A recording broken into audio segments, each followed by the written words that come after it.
Chapter 1109. Yaya looked a little haggard. The void around the formation began to tear. The situation of the Heaven Chief realm wasn't optimistic. Realm Lord Dit's eyes narrowed. Looking at Yaya's pouting face, he couldn't help but feel a little distressed. Tong Wuti's fanatical expression became more intense. Dark clouds swept over from the sky. When the Heaven Tree declined to the extreme, it wouldn't have enough energy to support the 5 layers of the Heaven Chief realm. However, at this moment she was also worried. But now there were less than 5 Qilin chefs left. The high temperature in the air seemed to be able to dry up the entire world. At that time, the 5 layers of the world would collide and be destroyed. However, after its energy was drained, it would become trash. It was also the reason why the water source kept drying up. It was also the reason why the heaven and earth spiritual energy was disappearing so fast. He didn't want the Heaven Chief realm to decline like this. As the realm lord of the Heaven Chief realm, how could he let the Heaven Chief realm collapse in his hands? Looking at the sky, Mengqi sighed.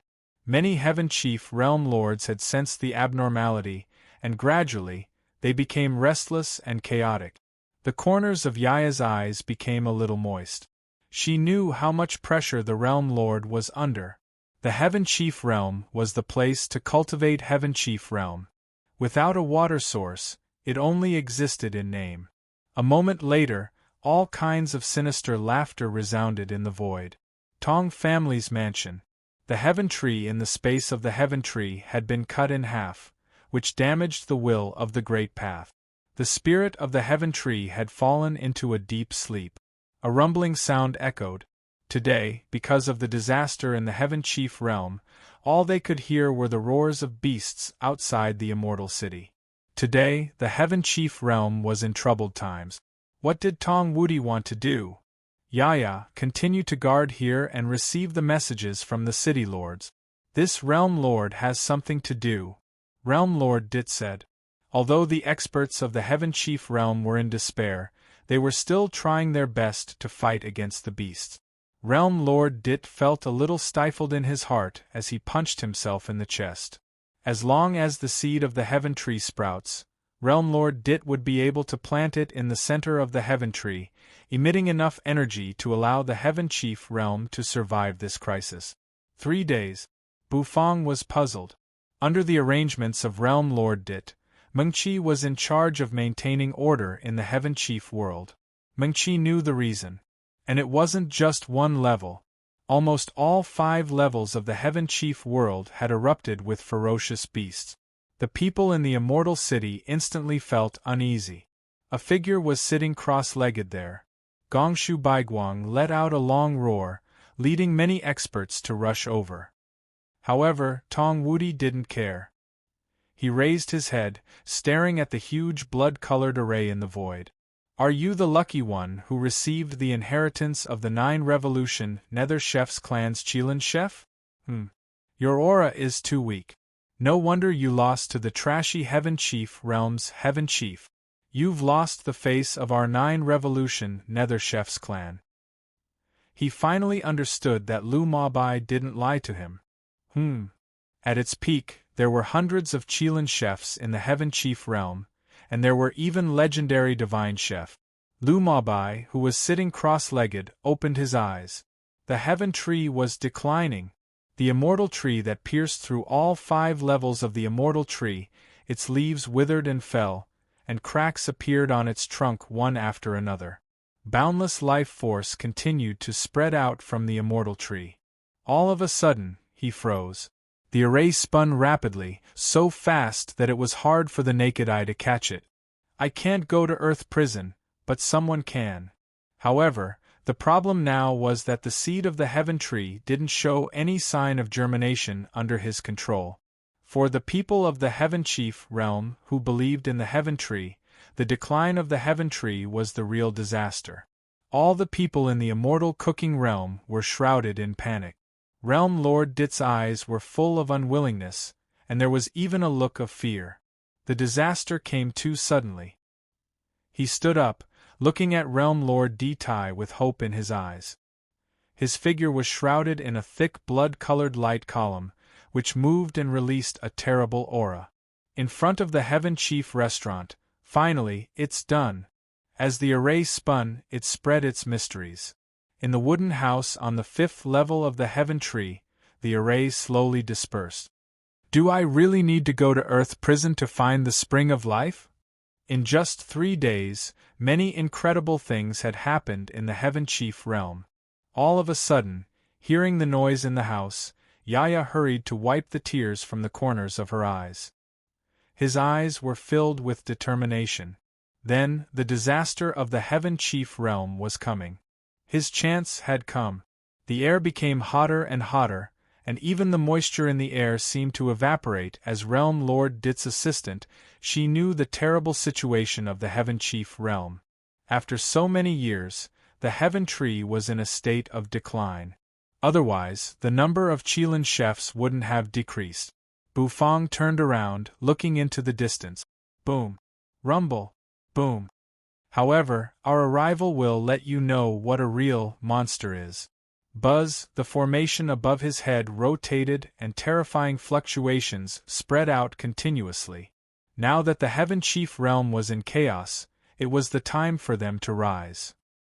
With the treasure pavilion as the center, all the buildings around the Tong mansion had been wiped out, leaving behind a huge pit.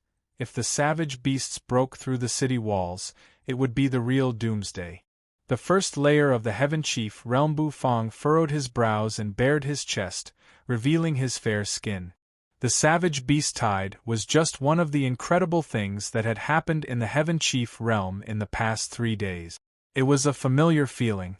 Perhaps the entire immortal cooking realm would collapse under the collision of the 5 layers of worlds. He walked out of the wooden house. After returning from the space of the Heaven Tree, Bufang knew that this would happen. That column of blood began to disappear at a speed visible to the naked eye. This was what made Yaya look at him in a different light. Whether it was an ordinary person, an immortal chef, or a third-grade Heaven Chief, their faces were filled with fear. All of a sudden, however, without the spring of life, the seed of the Heaven Tree could not germinate. The Heaven Chief realm would eventually decline. Then, with a swishing sound, his robe fluttered. 3 days passed by quickly. The eyes of the 10 people moved. He became the pillar of support in their hearts. He raised his hand and put away the seed. All of a sudden, buzz, outside the immortal city, countless savage beasts bared their fangs and brandished their claws. Under the leadership of many beast kings, they were ready to attack the immortal city. However, even knowing the reason, Mengqi could do nothing. After the savage beast tide, the earth cracked, the water dried up, and the immortal herbs dried up. The guards in the immortal city could only fight bravely to protect the immortal city from being trampled by the savage beasts, preventing it from turning into ruins.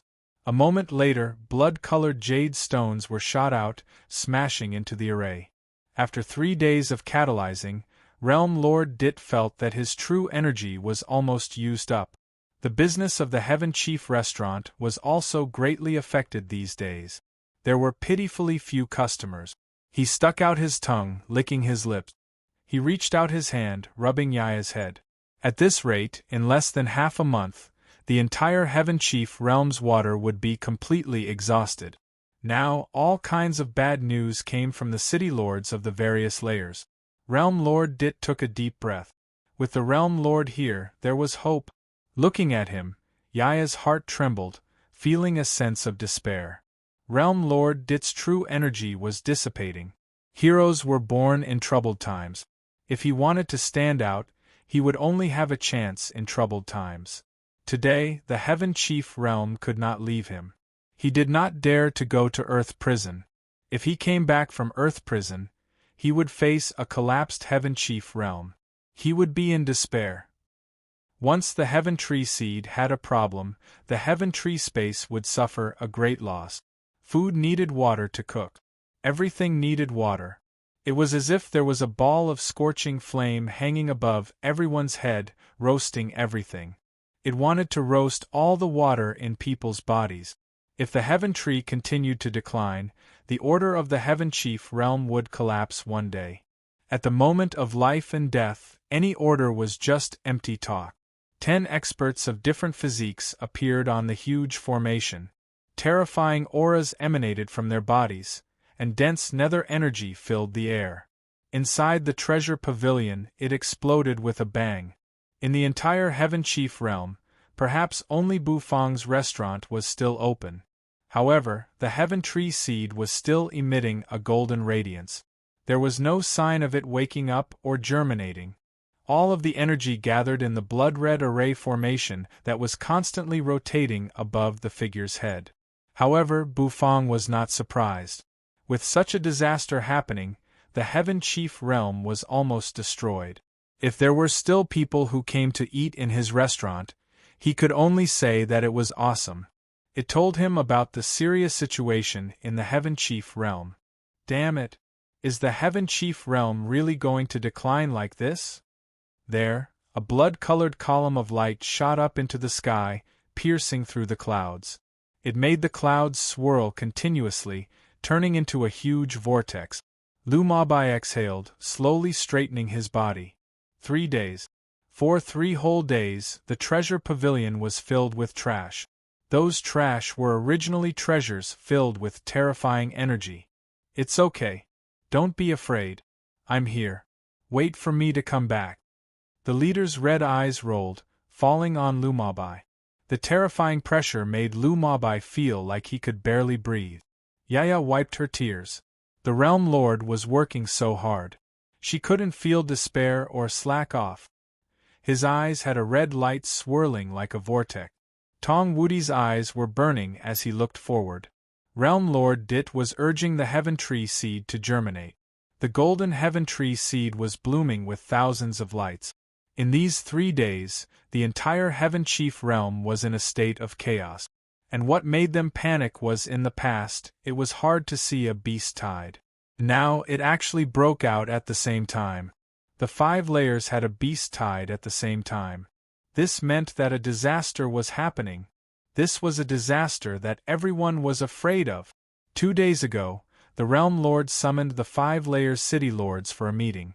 That soaring blood-colored column of light seemed to pierce through heaven and earth, passing through the void, guiding the 2 worlds. You guys are finally here. Realm Lord Dit took a step forward, directly descending, and his figure disappeared. Now, she somewhat admired the Realm Lord. That aura made Tong Wudi's heart palpitate. Tong Wudi's eyes shrank. His entire body was sent flying. A terrifying explosion erupted. That blood-colored column of light was entwined with pitch-black nether energy.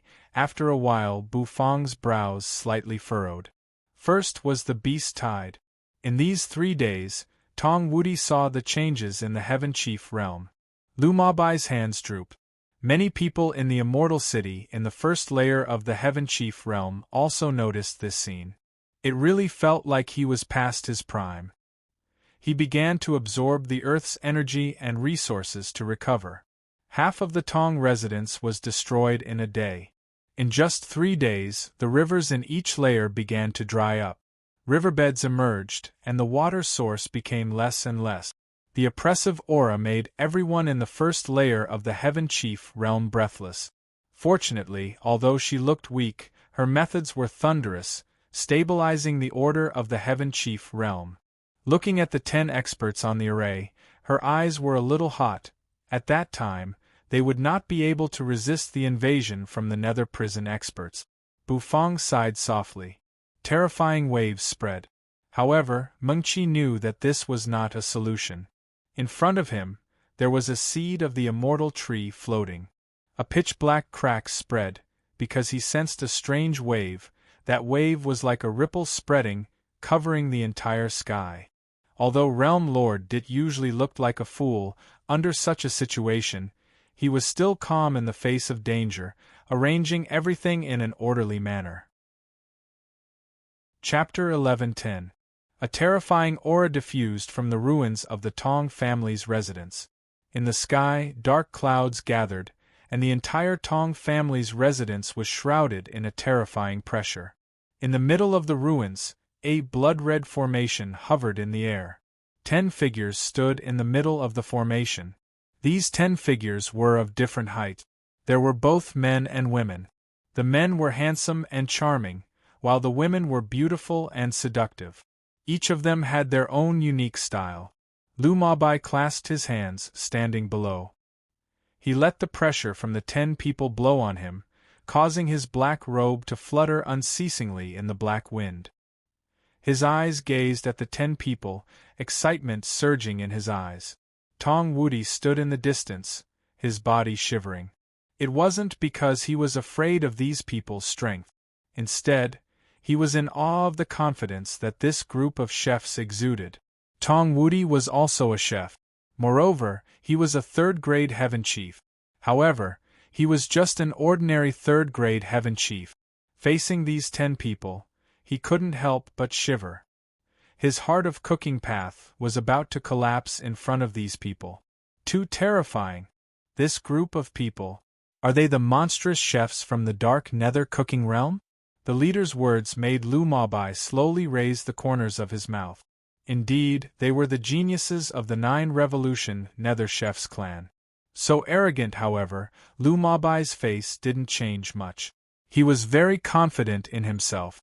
If it weren't for Bu Fong being too strong, he wouldn't have lost. Buzz, the blood-red formation dispersed.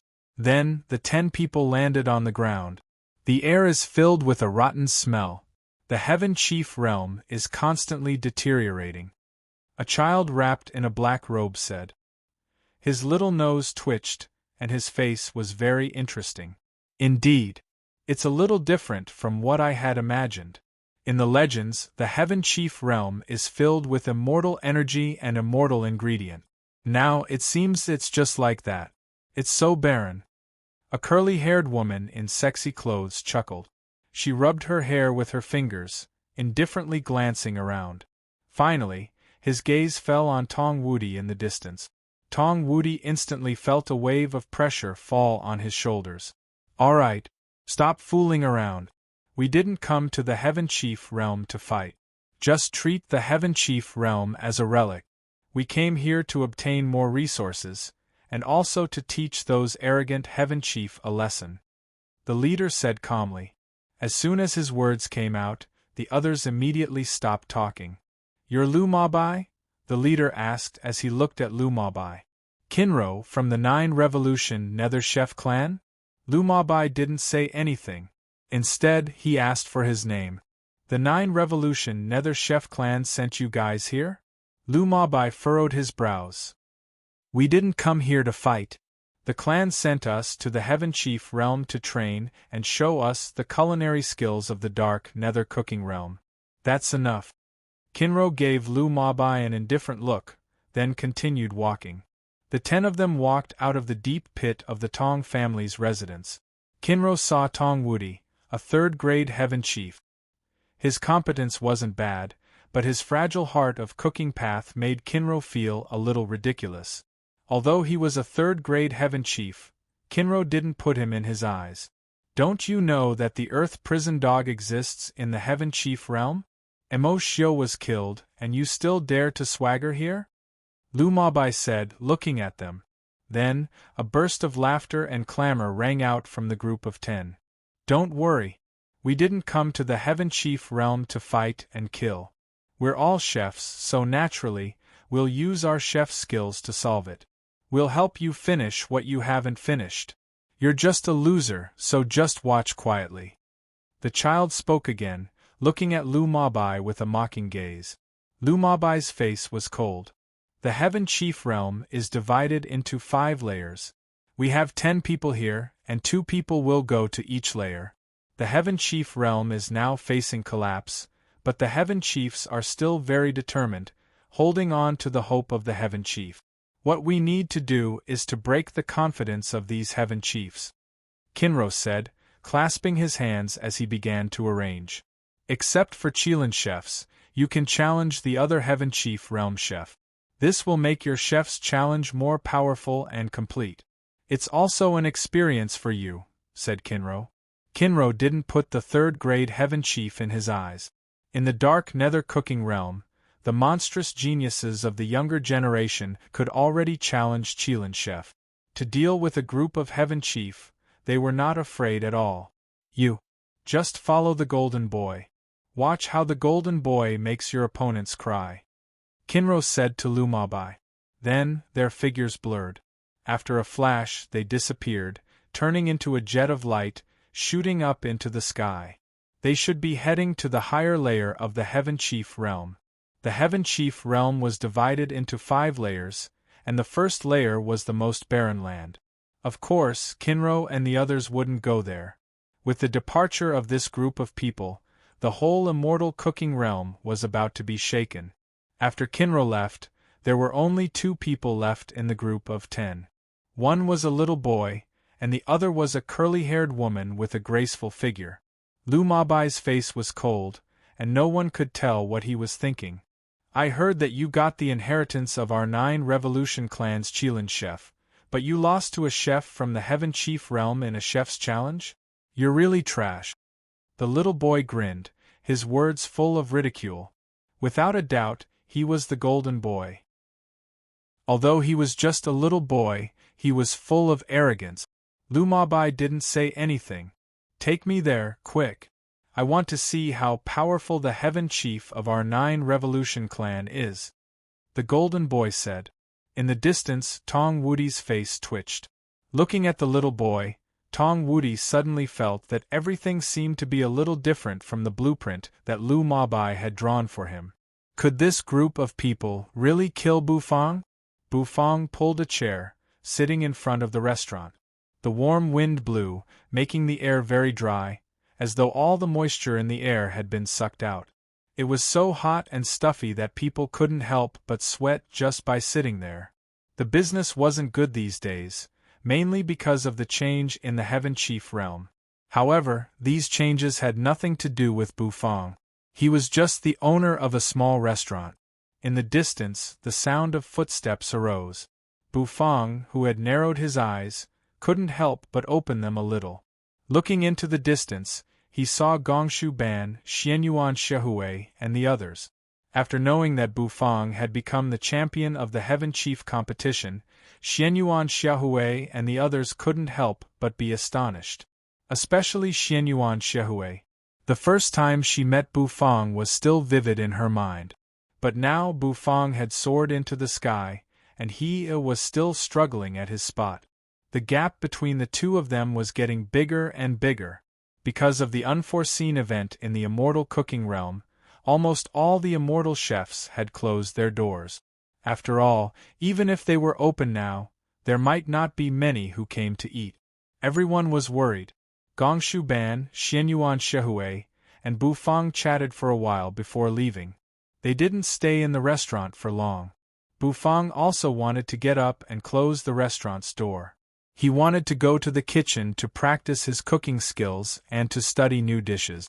Although he had the system, Bufang understood that if he wanted to improve his cooking skills, he still needed to work hard. Only through hard work could he make progress in his cooking skills. He yawned. Bufang stretched his body lazily. Then, he decided to close the door. However, just as Bufang was about to close the door, his eyes slightly narrowed. Bufang looked into the distance. There were 2 figures slowly walking towards them from the end of the long street. As the 2 of them walked, the dark clouds above their heads rolled and diffused, bringing a terrifying aura and pressure. Many people in the immortal city were frightened, looking at the 2 of them. One was a child, and the other was a woman. The woman wore fiery clothes, and her face was beautiful and charming. She swayed her waist, and her entire body emitted an enchanting aura. The woman's appearance attracted many people's eyes. It made many people burst into an uproar. Such a beautiful woman could easily attract people's attention. The 2 of them walked toward the Heaven Chief restaurant. Bufang, who was about to close the door to study new dishes, was bewildered. Because from the 2 of them, Bufang felt a wave of provocation. From a distance, that provocation came from them. Bufang couldn't help but furrow his brows. However, he didn't do anything. He glanced at the two of them, then closed the restaurant's door. The golden boy saw Bufang from a distance. This was the opponent Lu Maobai had mentioned. He didn't look any different. The golden boy thought to himself. Lu Maobai had received the inheritance of the 9 Revolution Clan's Qilin chef. His aura wasn't weak, so his cooking skills shouldn't be too bad. However, Lu Maobai had lost the chef's challenge. It was unbelievable. After all, the nether chefs of the 9 Revolution Clan were the best at chef's challenges. They rarely tasted defeat. Lu Maobai had received the inheritance of the 9 Revolution Clan's Qilin chef's inheritance. With such a high-level inheritance, he could even walk unhindered in the dark nether cooking realm. However, he had lost the chef's challenge in the Heaven Chief realm. Thus, the golden boy was curious. He wanted to know what kind of strange skills the Heaven Chief of the Heaven Chief realm had. From a distance, the golden boy's eyes met with Bufang's. The golden boy's eyes were filled with provocation. The golden boy moved faster and faster. In just a blink of an eye, he appeared in front of the Heaven Chief restaurant. He stared at Bufang with a teasing look in his eyes. The black nether energy diffusing from the golden boy and that woman made Bufang a little surprised. Nether energy? With nether energy, no doubt, they weren't from the Heaven Chief realm. At such a sensitive time in the Heaven Chief realm, someone from the dark nether cooking realm had appeared. Bufang took a deep breath. The golden boy looked at Bufang, about to say something. However, a moment later, the golden boy's face froze. Because Bufang just gave him a look. He didn't do anything else. With a loud thud, the restaurant's door was closed. The golden boy stood at the door, feeling the strong wind from the door. His face grimaced. "He's a little crazy," the golden boy exhaled. His hand shook, and a big wok that looked like a legless cauldron appeared in his hand. The corners of his mouth curved into an evil smile. Holding the wok, he smashed the door of the Heaven Chief restaurant. Chapter 11:11. Then, she saw the golden boy take out the black wok. The hot woman standing behind the golden boy twitched the corner of her mouth. Although the golden boy was just a kid, he had a fiery temper. The black wok in his hand was a famous nether tool, and it was very powerful. If he smashed it, the little restaurant would be smashed into ruins. The woman felt some sympathy for Bufang, who had offended the golden boy. Those who offended the golden boy did not have a good ending. The reason why Kinro left the golden boy to deal with Lu Maobai's opponent was because of the golden boy's temper. Of course, it was also because he knew that Lu Maobai's opponent was in the first layer of Heaven Chief realm. There were 5 layers in Heaven Chief realm, and the first layer was the weakest. Since the opponent was in the first layer, his cooking level should not be too high. So, the golden boy should be able to deal with him. The golden boy's identity was not ordinary, so Kinro did not dare to put him in danger. Moreover, the woman knew very well that the reason why Kinro asked her to stay with the golden boy was to protect the golden boy. Although the purpose of their trip to Heaven Chief realm was not to fight, it was better to be safe than sorry. However, it was better to be safe than sorry. Although Jin Tong had a trump card, what if? What if the trump card was useless? The reason why she stayed was to prevent that from happening. But now the golden boy, the little overlord of the 9 Revolution Clan, was as domineering as ever. Apart from him, no one dared to bully him. The golden boy's eyes gleamed with excitement. His little hand was holding the black wok, which looked like a legless black cauldron. It contained a terrible power. In the distance, Tong Wudi and Lu Maobai hid in the darkness, staring at the scene. They had come to watch a good show. They had done what they could. Now they just needed to watch the show. Could the genius from the 9 Revolution Nether Chef's clan kill Bufang?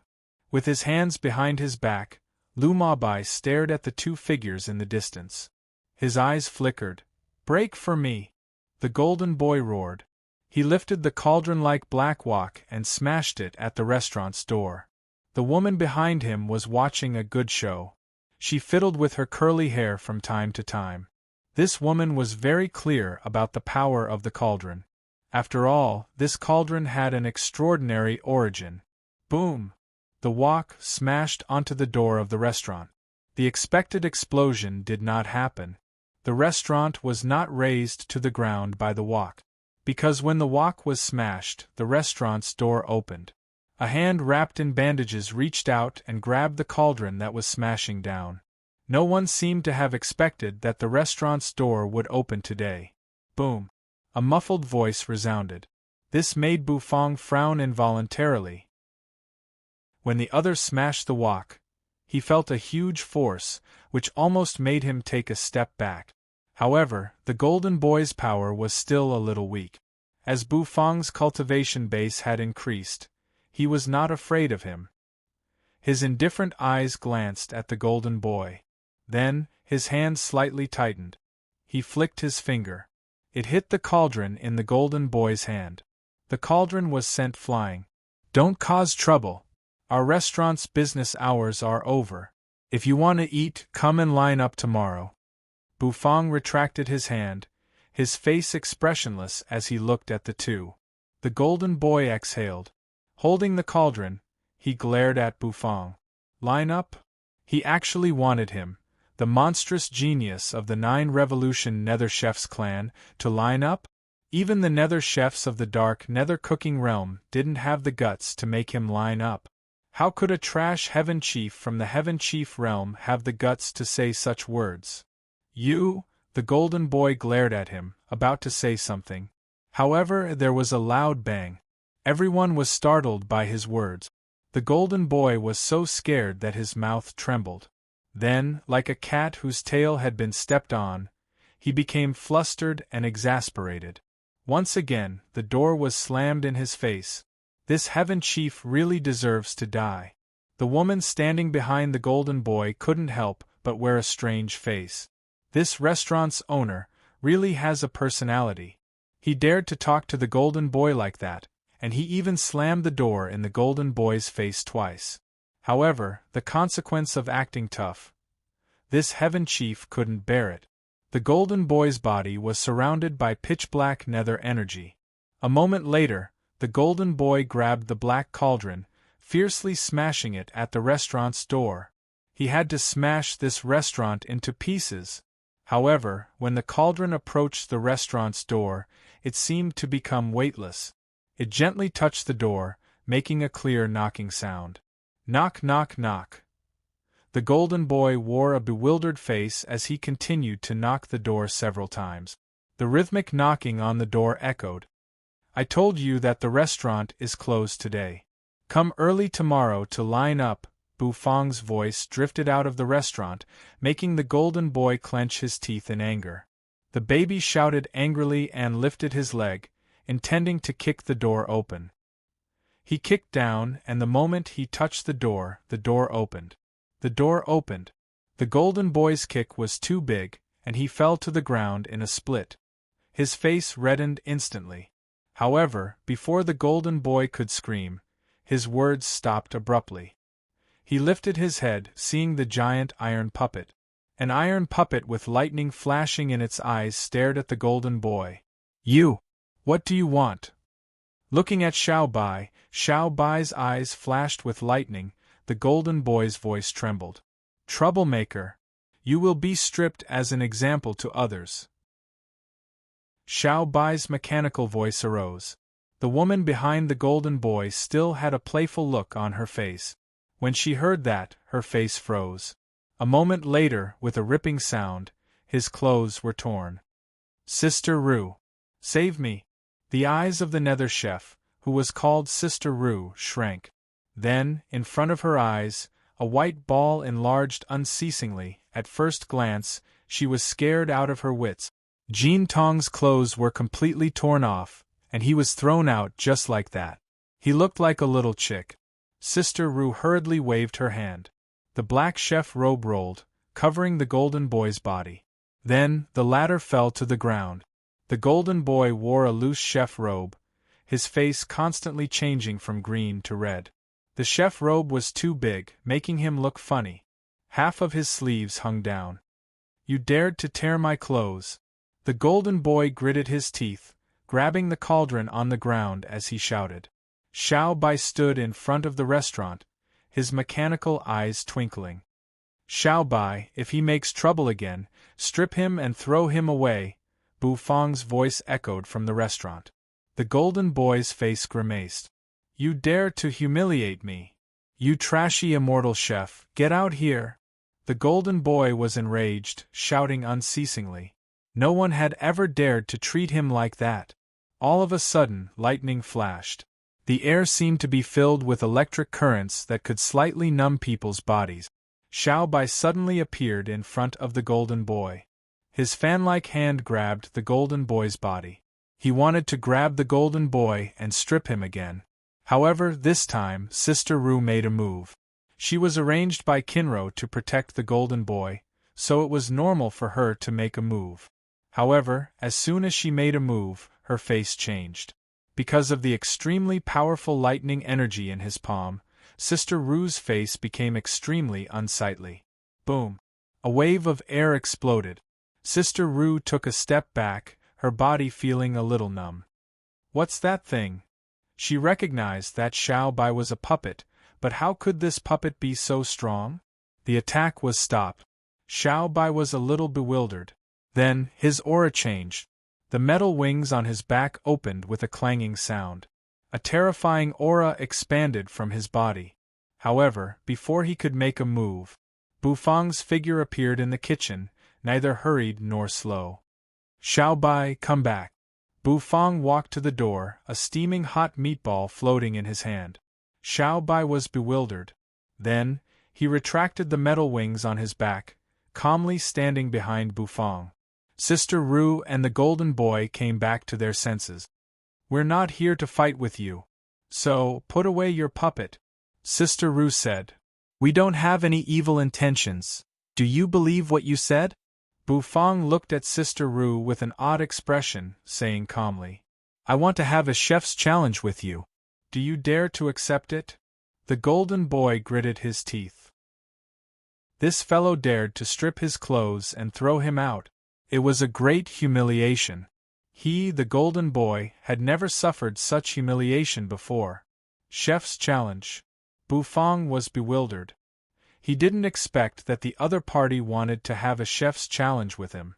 However, Bu Fang didn't have any interest in a chef's challenge. Not interested. Bu Fang twitched his mouth. Then, he turned around, walking back into the restaurant. With a thud, he slammed the door shut. Only a gust of cold wind was left. The golden boy was bewildered. Bu Fang didn't want to have a chef's challenge with him? Why didn't he want to have a chef's challenge with him? How could he do that? Sister Ru also furrowed her brows. In the distance, in the darkness, Tong Wudi was speechless, looking at Sister Ru and the golden boy. I'm afraid these two aren't fools. The corner of Lu Mobai's mouth twitched. Were the monstrous geniuses of the 9 Revolution Nether Chef clan all so stupid? They said they wanted to have a chef's challenge with them. Were they out of their minds? Previously, in the space under the heaven tree, Lu Mobai could force everyone to have a chef's challenge with him, and it was because of his strength. The golden boy took a deep breath, staring at the restaurant. Not coming out? You're a coward, aren't you? Good, then we will have a chef's challenge with all the Heaven Chief Realms first layer, depriving them of their right to cook. At that time, let's see if you will come out or not.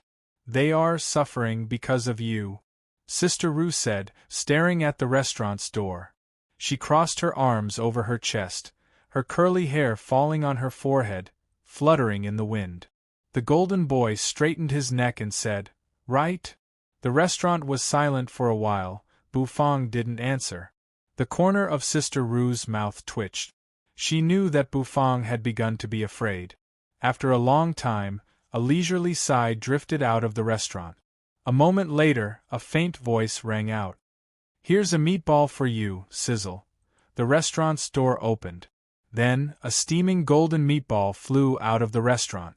It dashed toward the golden boy and Sister Ru. A meatball? The golden boy was a little bewildered.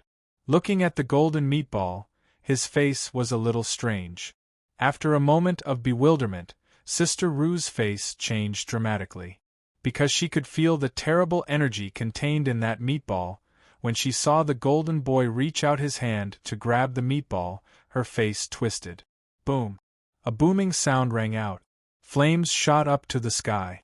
A terrifying explosion instantly erupted, blasting a deep pit into the ground. Smoke and dust billowed. Inside the restaurant, Bufang clasped his hands, walking out. He stood in front of the door. Looking at the billowing black smoke, he said indifferently, "Since you like chef's challenges so much, come on." The smoke and dust dispersed. The figures of the two people appeared. Sister Rue stood in front of the golden boy. She crushed a blood-red jade talisman, turning it into an array to block the explosion.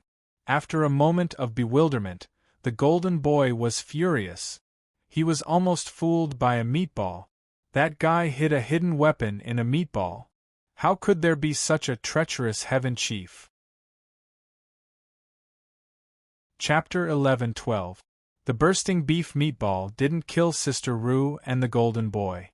Bufang wasn't surprised. Of course, he didn't think that an bursting beef meatball could kill them. From the thick nether energy hovering around them, no doubt, they were from the nether prison. Moreover, they wanted to have a chef's challenge. Apparently, they were from the nether prison's dark nether cooking realm. Besides Emo and the others, someone else from the dark nether cooking realm had appeared in the Heaven Chief realm. Moreover, it was such a sensitive time. Today, the Heaven Chief realm was undergoing great changes. If Realm Lord Dit couldn't think of a solution, the Heaven Chief realm would probably decline. Once the Heaven Chief realm completely declined, it wouldn't be good for Bufang. Originally, Bufang did not intend to accept such a childish chef's challenge. However, the other party was still a minor. However, Big Sister Rue's words made him frown, and he decided to make a move. The other side said that if Bufang didn't want to have a chef's challenge with them, they would have a chef's challenge with the other Heaven Chief realm's first layer. The reason why the current Heaven Chief realm didn't go berserk was that the Heaven Chief realm still had hope. They had the faith of cooking to support them. However, if their culinary skills were taken away, then the people of the Heaven Chief realm would collapse. If one place collapsed, it would spread to the entire Heaven Chief realm, and the Heaven Chief realm would be in danger. Although Bufang didn't think that he was a noble person, he didn't want the Heaven Chief realm to be destroyed. Thus, Bufang chose to accept the chef's challenge. Swish, the wind blew. It blew away the smoke and dust in the air. Bufang walked out of the restaurant, standing at the entrance. With his hands clasped, he indifferently looked at the golden boy and Sister Rue. "You treacherous Heaven Chief realm! How dare you sneak attack us?" The golden boy's face was flushed, and there was a hint of anger in his eyes. He really didn't expect that the beef meatball thrown by Bufang would explode. Although it didn't hurt them, it was because Sister Rue had blocked the waves with a formation. Otherwise, with their faces covered in dust, they would completely lose the face of the dark nether cooking realm. "You guys are from nether prison, right?" Bufang said lightly. "You recognize me? Are you scared?" The golden boy grinned and grabbed the cauldron. His eyes were filled with arrogance. Sister Rue's expression was very solemn. The pressure that Bufang gave her was very terrifying, since the moment he threw the exploding beef meatball, a terrifying shadow began to envelop her heart. Bufang looked at the golden boy and shook his head. "No. You nether prison chefs are all the same. You always want to force people to have a chef's challenge." "Alright, I agree to your chef's challenge. However, I hope you won't let me down. Even if it's a chef's challenge, please give me a little surprise." He agreed. The golden boy's eyes instantly brightened. He was afraid that Bufang wouldn't agree. Then, he wouldn't be able to let the god of chef's challenge witness everything. Now that Bufang had agreed, it would be easy to deal with it. "You will feel despair. The legend of this golden boy coming to the Heaven Chief realm will start with you." The golden boy grinned. A moment later, his mind flickered. A terrifying wave of energy spread out, covering and falling on Bufang's body. Bufang slowly walked out of the restaurant. He allowed the light to envelop his body. A moment later, in the sky, an illusory figure appeared. That phantom quickly solidified in the void, eventually turning into the familiar appearance of the god of Chef's Challenge that Bufang was familiar with. Looking at the god of Chef's Challenge, Bufang's eyes slightly focused. This thing was a little strange. However, at this moment, Bufang wasn't qualified to study it.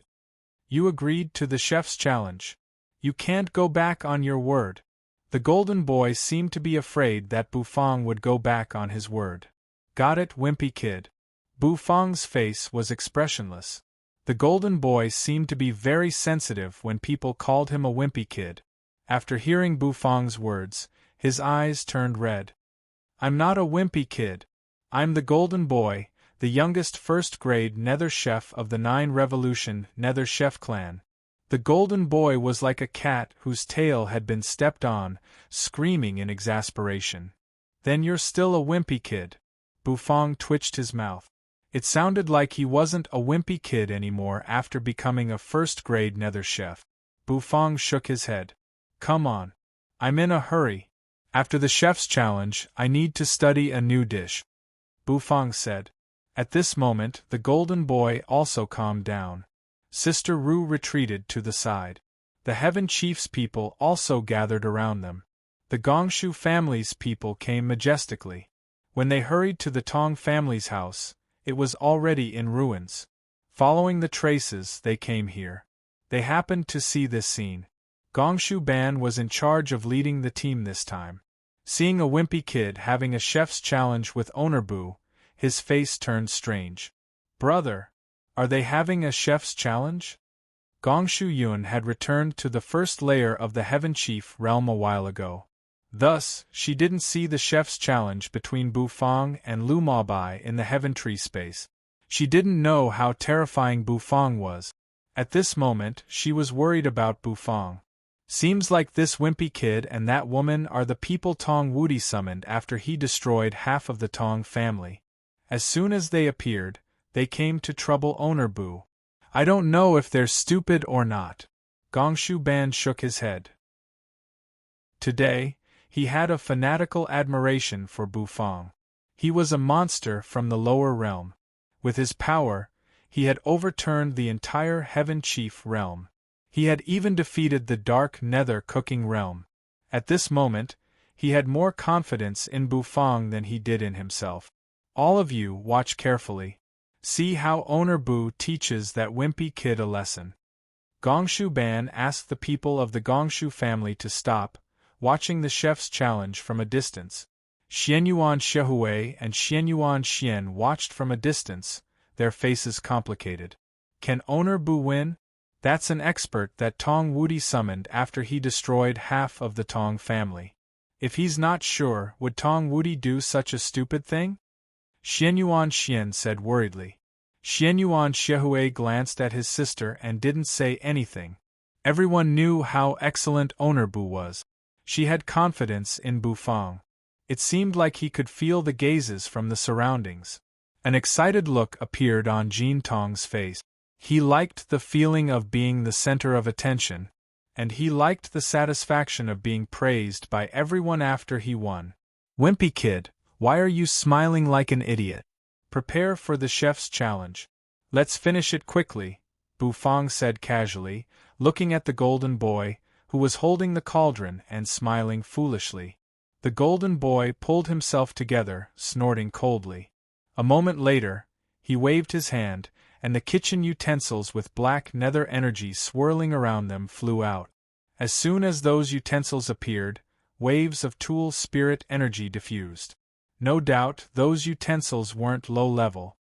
I heard that you defeated the successor of my 9 Revolution bloodline. Humph, this golden boy will take revenge for my 9 Revolution bloodline. I'll let you know how terrifying the Dark Nether Cooking realm is. The golden boy's small hand grabbed a black kitchen knife. As he moved it, knife light shot everywhere. Oh, then you can do it, Bufang replied casually. Now, let the chef's challenge begin. Sister Rue stood under the god of chef's challenge. She was the judge of this chef's challenge. She announced the start of the chef's challenge. A moment later, Jean Tong let out a long howl. Raising his hand, he patted the void. Buzz, the void was torn apart, and one ingredient after another flew out of the void crack, emitting terrifying waves of energy. Holding the kitchen knife, he made a horizontal slash. Bufang looked at the golden boy, the corner of his mouth twitching. His mind flickered, and the dragon bone kitchen knife appeared in his hand with a dragon roar. Holding the knife, Bufang's aura suddenly changed. Buzz, the golden knife light seemed to cut everything from the sky. The golden boy felt dazzling light in front of him. This made his knife skill a lot more chaotic. Swish!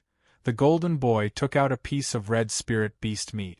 The golden boy glared at Bufang, intending to process the meat.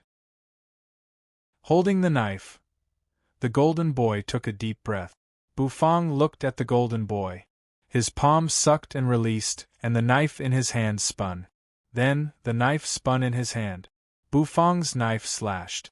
In front of Bufang was a piece of beef, which was the leftover from the previous cooking. Today, he could finish him. One slash. Cutting immortal. Bufang's eyes were indifferent. Holding the kitchen knife, a huge phantom appeared behind him, and a terrifying pressure burst out from the phantom. A saber light seemed to have slashed out from the depths of the void. It sliced through everything, causing everything to crumble unceasingly. This, the golden boy suddenly felt bewildered. The knife in his hand froze. His hand, which was cutting the beef, trembled. The knife moved horizontally, ruining the cut of beef. What a terrifying knife skill! The golden boy's eyes were filled with fear. With one slash, tens of thousands of pieces of beef were cut into pieces as thin as a cicada's wings. The golden boy gritted his teeth. A strange aura diffused from his body, as if a heart was beating. Behind him, 3 phantoms of hearts appeared. Third Revolution Nether Chef. Today, he chose to use the heart of cooking path. The golden boy roared. He wanted to use the Nether Chef's heart to suppress Bufang. However, a moment later, he gawked. Facing his third revolution Nether Chef's heart, the corners of Bufang's mouth twitched. His hand brushed his waist, and a white jade light flashed. A moment later, the white tiger stove emerged. A tiger roar echoed, almost making the golden boy wet his pants. With a thud, the stove hit the ground. The golden boy couldn't even hold his knife. The golden boy looked at the stove. A terrifying murderous aura swept over him. That murderous aura scared the golden boy, making his legs shiver. Bufang glanced at the golden boy, but he didn't do anything. Taking a step back, he opened his mouth and spat out a white flame. As soon as this flame appeared, the golden boy felt the air around him boil. He snapped his fingers. He wanted to summon his nether flame. However, after snapping his fingers for a long time, the nether flame came out. However, it was just a small flame. The nether flame was filled with fear, as if the other's flame had scared his nether flame so much that it didn't dare to move. How could it be?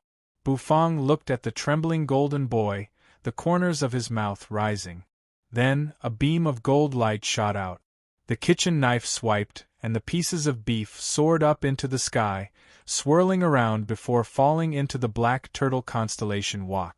The Black Turtle Constellation Walk was frying the purple garlic. The fragrance of garlic diffused. Sizzle! Sizzle! The beef entered the wok. Bufang held the spatula and began to stir-fry. White flames would burst into the sky from time to time, and when they did, there would be violent sounds that resounded. Jean Tong, who was far away, was frightened out of his wits. The golden boy was a little depressed. Every time Bufang cooked, he would interrupt his rhythm, which made him so depressed that he wanted to vomit blood. He was about to stir-fry. Bufang's Black Turtle Constellation Wok collided with the white tiger stove. The sound made the pores on the golden boy's body explode. Crack! Crack! Crack! The kitchen knife swept. Shortly, the exploding flame peppers were cut. Taking out the heart of the exploding flame pepper, he poured it into the wok.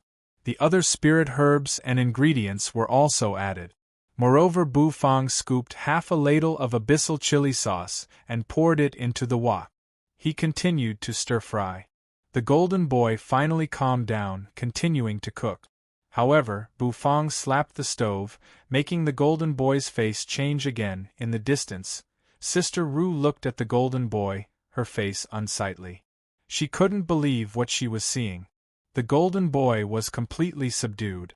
Almost every step of his cooking was interrupted by the Heaven Chief. The restlessness caused by the other parties, every step was stuck at the crucial parts of the golden boy's cooking. If it continued like this, the golden boy would lose. Boom. All of a sudden, Bu Fong lifted the lid of the wok. Inside the wok, steam shot up to the sky. The spicy aroma filled the air. The aroma seemed to turn into a giant bull, filling the void. The giant bull stomped on the ground and soon let out a mooing sound. Facing the golden boy, it let out a deafening mooing that could tear one's eardrums. It was like a thunderclap. Everybody took in a breath of cold air. The golden boy's hand trembled. The knife fell on the stove, making a loud noise. The golden boy's mouth twitched. Then, he took 2 steps back and sat down on the ground, pulling his mouth open. He burst into heart-wrenching sobs. In the dark, Tong Wudi was bewildered. Lu Mabai's mouth twitched. Sister Ru's face was ashen. Xianyuan Shihui and Xianyuan Xian didn't know whether to cry or laugh. Gongshu Ban covered his face, laughing. That little brat dared to show off in front of Ownerbu? This time, he was beaten to tears. Chapter 11-13. Crying. Even Bu Fong couldn't help but be a little bewildered. He had never thought that this little boy would sit on the ground and cry in the middle of cooking. Looking at him crying himself hoarse, Bu Fong felt a little embarrassed. Did he bully him a little too much? The corners of Bu Fong's mouth twitched. However, he had been very merciful. He didn't cook any high-level dishes. He shook the black turtle constellation wok.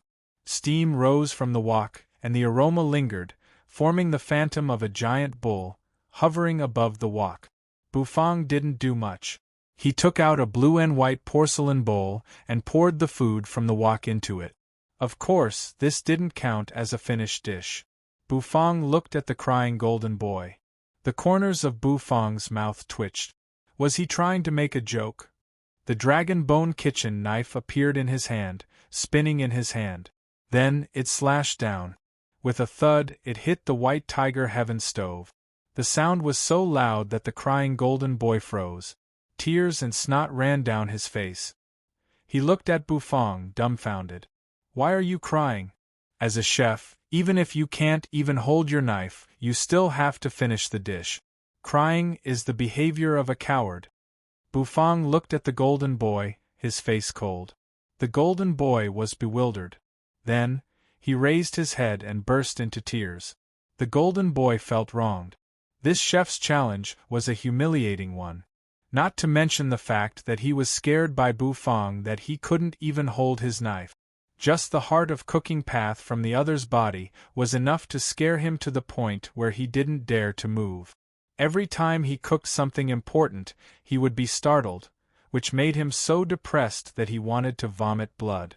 He was a genius of the 9 Revolution Nether Chef's clan, but he was too young. He had only completed the 3rd revolution. However, he was very proud. He was such a proud person, but because of Bu Fong, he couldn't hold his kitchen knife anymore and couldn't cook. Under the pressure of Bu Fong's imposing manner, he was like a fool. He did not dare to move. He also wanted to finish the dish, but the grievance in his heart made him feel uncomfortable. This time he cooked, he was simply a mess. Even if he used his toes to think, he knew that he was going to lose this chef's challenge. Who told him that the Heaven Chief Realm's Heaven Chief was weak? This kind of standard was even more oppressive than his big brother. Golden Boy's heart was filled with regret. If he had known earlier, He wouldn't have pretended. Bufang looked at the golden boy, who continued to cry and couldn't be bothered with him. A wimpy kid would always be a wimpy kid. In the restaurant, you walked out with Cece. Wearing a long black dress, Yu's fair and slender legs were exposed to the air. She leaned against the door with her arms crossed, watching Bufang cook. As for Cece, she was hugging Yu's long legs, sticking her head out and watching curiously. However, Cece's attention was attracted by the golden boy, who was sitting on the ground and crying in the distance. Is this wimpy kid crying because he's competing with Teacher Boo? Cece hugged Yu's long legs, raising her head and asking Yu. Yu glanced at the golden boy, who was sitting on the ground and crying. Her red lips parted slightly. He's just a wimpy kid. Cece can't learn from this crybaby. Cece nodded. She pouted. Her big eyes looked at the golden boy in the distance. Suddenly, she gathered her courage and shouted, Cece doesn't want to be a crybaby. The corners of Bufang's mouth twitched. He turned to look at Cece, who was standing next to Yu. Yeah, Cece, be good, Bufang said. Cece lifted her head proudly. She would become Teacher Boo's proudest student. Sister Ru listened to the conversation between Bufang and the little girl. She felt that the golden boy had thrown her face away. The golden boy had been too smooth. Because of his identity in the 9 Revolution Nether Chefs, no one dared to defeat him. And now, in the Heaven Chief realm, he was beaten to tears in his first Chef's Challenge. Sister Ru felt a little helpless. The golden boy seemed to hear the little girl's voice. He stopped crying, sobbing and looking at Cece. He seemed to hear Cece's voice. The golden boy straightened his neck. I'm not crying. After saying that, she sniffled a little. Shameful. Teacher Boo made you cry, but you don't want to admit it. Shameful. Cece made a face at the golden boy. I'm not crying. It's because it's too spicy. He used chili to trick me. The golden boy argued. Bufang rolled his eyes. Chili was too spicy. Kids nowadays, are they all so shameless? Cece, don't talk to him. Don't be led astray by him. You'll learn to cry too, Bufang said. Cece stuck her tongue out, snorting. The golden boy was anxious. How could he lose his face in front of a girl? That damn Heaven Chief. The golden boy stood up, holding the knife. His face was still wet with tears and mucus. He glared at Bufang. Bufang glanced at him indifferently. Then, he sprinkled the oil into the black turtle constellation wok. Sizzle! The sound of frying, accompanied by the steam, rang out. The golden boy was startled by the sound. He scooped out the boiling golden oil from the wok. He poured it over the boiled beef in the porcelain bowl. The sound of the boiling was endless. Boiled beef, done. Bufang gently exhaled. Then, he took a step back, using a white cloth to wipe the water off his hands. The next moment, Bufang clasped his hands, looking at the golden boy playfully. Done? The golden boy was stunned. He subconsciously glanced at the mess on his stove. Then, he looked at the boiled beef on Bufang's stove, which was emitting a resplendent golden radiance, and a sense of defeat immediately filled his heart. The golden boy's mouth trembled. He wanted to say something but stopped. He lost. He didn't even finish cooking the dish. In the next moment, Jean Tong started bawling again. He was defeated. Utterly defeated. Humiliated.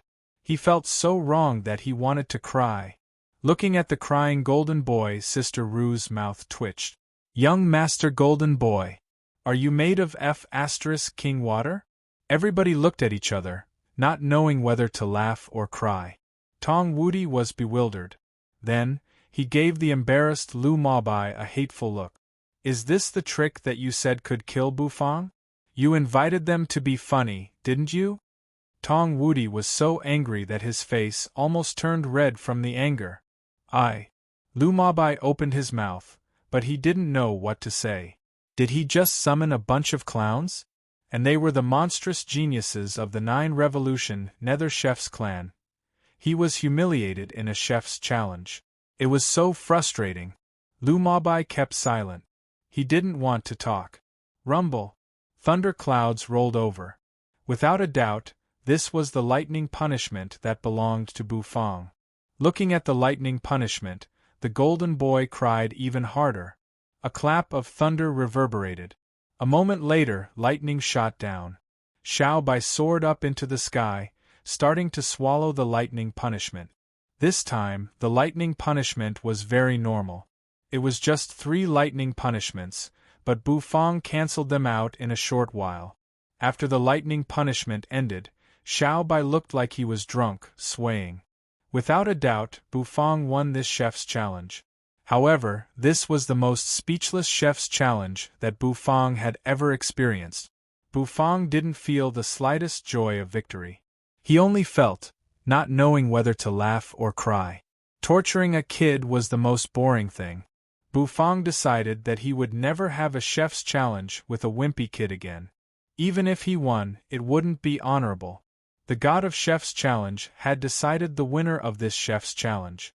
The golden boy, who was sitting on the ground and crying, cried even harder.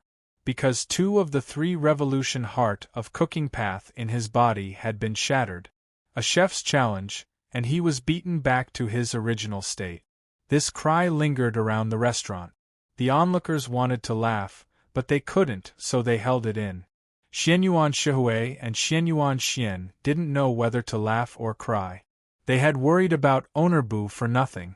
Anyway, Owner Bu was so monstrous, so he didn't need to worry.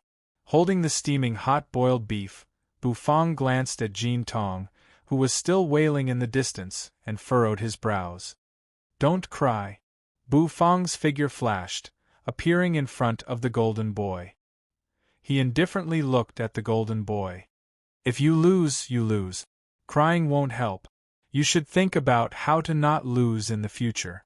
Bufang looked at the golden boy. Then, he placed the blue and white porcelain bowl of boiled beef in front of the golden boy. Eat it. See where you lost. Bufang said. The golden boy stopped crying. He opened his eyes wide, looking at the radiant dish. He couldn't deny that this dish looked so beautiful. The chefs in the dark nether cooking realm didn't care about the beauty of the dish. They mainly cared about the taste and effect. Hence, it was also called dark delicacy. The golden boy had never seen this dish before. This time, he was a little attracted. His hand shook, picking up the chopsticks. The golden boy picked up a piece of tender beef. The beef was steaming hot, emitting a rich aroma. The golden boy wiped his nose, then put the beef into his mouth. As soon as the meat entered his mouth, the golden boy was bewildered. A moment later, his face reddened. Then, tears streamed down her cheeks again. Everyone was speechless once again. Why did he cry again? However, this time, the golden boy didn't cry on purpose. It wasn't because he felt wronged, it was really spicy. This boiled beef was so spicy that he doubted his life. The golden boy chewed while crying. Although it was spicy, it was so delicious that he couldn't give it up. With a gulp, he swallowed the meat. The golden boy's lips were red and swollen. The corners of Bufang's mouth twitched, feeling a little speechless. A moment later, he patted the golden boy's head. Suddenly, a ball of black flame sprang out and was caught in his hand. You should know the consequences of losing the chef's challenge. However, because you're just a little kid, I want your flame. You can keep the rest. Bufang said. The golden boy raised his head, his eyes blurry with tears. He was so spicy that he couldn't hear what Bufang was saying. Bufang shook his head. Opening his mouth, he stuffed the black flame into his mouth, chewed, and swallowed. The surrounding people dropped their jaws, looking at Bufang in horror. Sister Ru's face was as though she had seen a ghost. What did she just see? She actually saw Bufang eat the golden boy's flame? The golden boy lost the chef's challenge, so his nether flame was taken away. However, that was the F*King nether flame. The nether flame was extremely hot, and he ate it just like that? Was he a monster? Bufang burped, exhaling a mouthful of murky air. Then, He clasped his hands, planning to walk into the restaurant. After winning a chef's challenge without any pressure, Bufang's heart was as calm as an ancient well. The golden boy's eyes were blurry with tears. He sat on the ground, eating the boiled beef. As he ate, he cried. However, the more he cried, the more he wanted to eat. The surrounding people didn't know what to say. Suddenly, in the sky, a rumbling sound reverberated. In the next moment, a figure rapidly fell from the sky. Even the air was torn apart. A loud sound rang out. His figure landed on the ground, causing it to crumble under his feet. Realm Lord Dit's golden hair fluttered in the wind, and the robe on his body swayed continuously. In the darkness, Tong Wuti's face instantly changed. "It's the Realm Lord!" Lu Mabai's eyes shrank. At such a critical moment, why would the Realm Lord of the Heaven Chief Realm appear here? Realm Lord Dit seemed to feel something. He raised his head, his eyes landing on the darkness in the distance. He saw through Tong Wuti and Lu Mabai. However, Realm Lord Dit didn't care about them. In the end, his eyes landed on Bufang. Looking at Realm Lord Dit, who had changed a lot and was no longer playing with nudity, Bufang couldn't help but furrow his brows. Obviously, the changes in the Heaven Chief realm had given him a lot of pressure. Realm Lord Dit looked at Bufang, then at the golden boy who was eating the boiled beef while crying. His eyes narrowed. Turning around, he walked into the restaurant. "Guards of the first layer, listen up. Capture these two people from the nether prison. After I'm done with my business, I will come back to find you," Realm Lord Dit said. Then, he stepped into the restaurant. In the distance, Gongshu Ban and the others were in awe. Hearing Realm Lord Dit's order, they all moved, arresting Sister Ru and the golden boy. Tong Wuti's face changed dramatically. He turned around, wanting to escape. Lu Mabai's figure also disappeared into the darkness. However, the Gongshu family's chief had long noticed them. He sent people to chase after them. "Little Boo Boo, enter the restaurant and close the door. I have something serious to say to you." Bufang was bewildered. Then, he nodded and didn't say anything, returning to the restaurant. With a thud, he closed the restaurant's door. As soon as he entered the restaurant, Realm Lord Dit slumped on his chair. Bufang seemed to feel the seriousness of the matter. Chapter 11:14. Realm Lord Dit slumped on the chair, letting out a long sigh. His spirit was so exhausted. In order to revive the Heaven Tree Seed, he had used all his means, and his mental force was almost exhausted. However, he still couldn't find a way. In the Heaven Chief restaurant, Realm Lord Dit couldn't help but relax, slumping on the chair. Bufang's restaurant always had a kind of magical power that made people's minds not tense, and they could feel comfortable and relaxed. Bufang didn't say anything. He walked into the kitchen. After a long time, he walked out, taking out a blue and white porcelain cup, placing it in front of Realm Lord Dit. He also placed a cup in front of him. Then, he took out the Acheron Helplessness wine.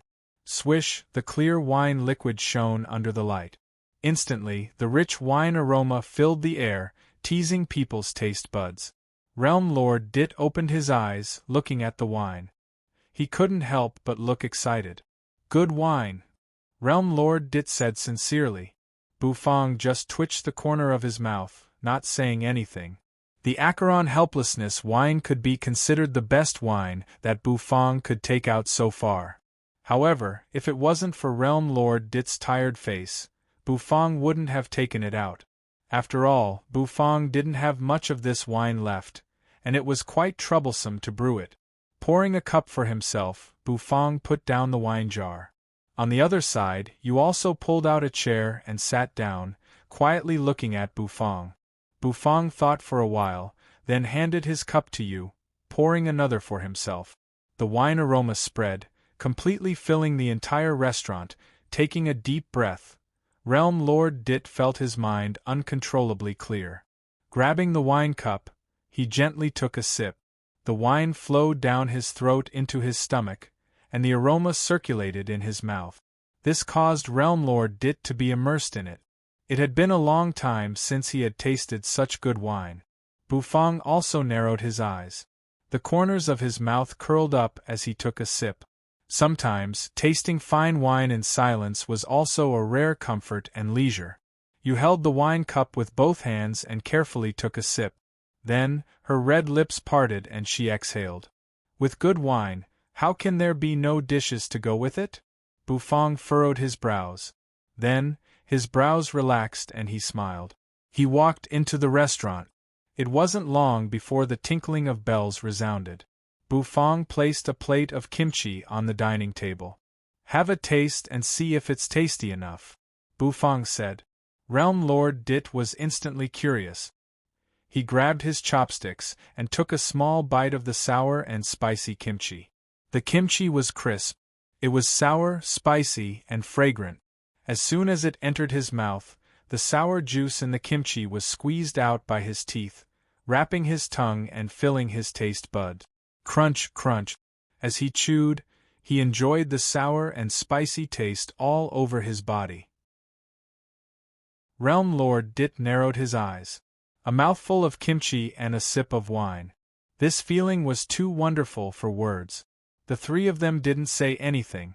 Eating kimchi and drinking fine wine, the tranquil atmosphere made people feel somewhat relaxed.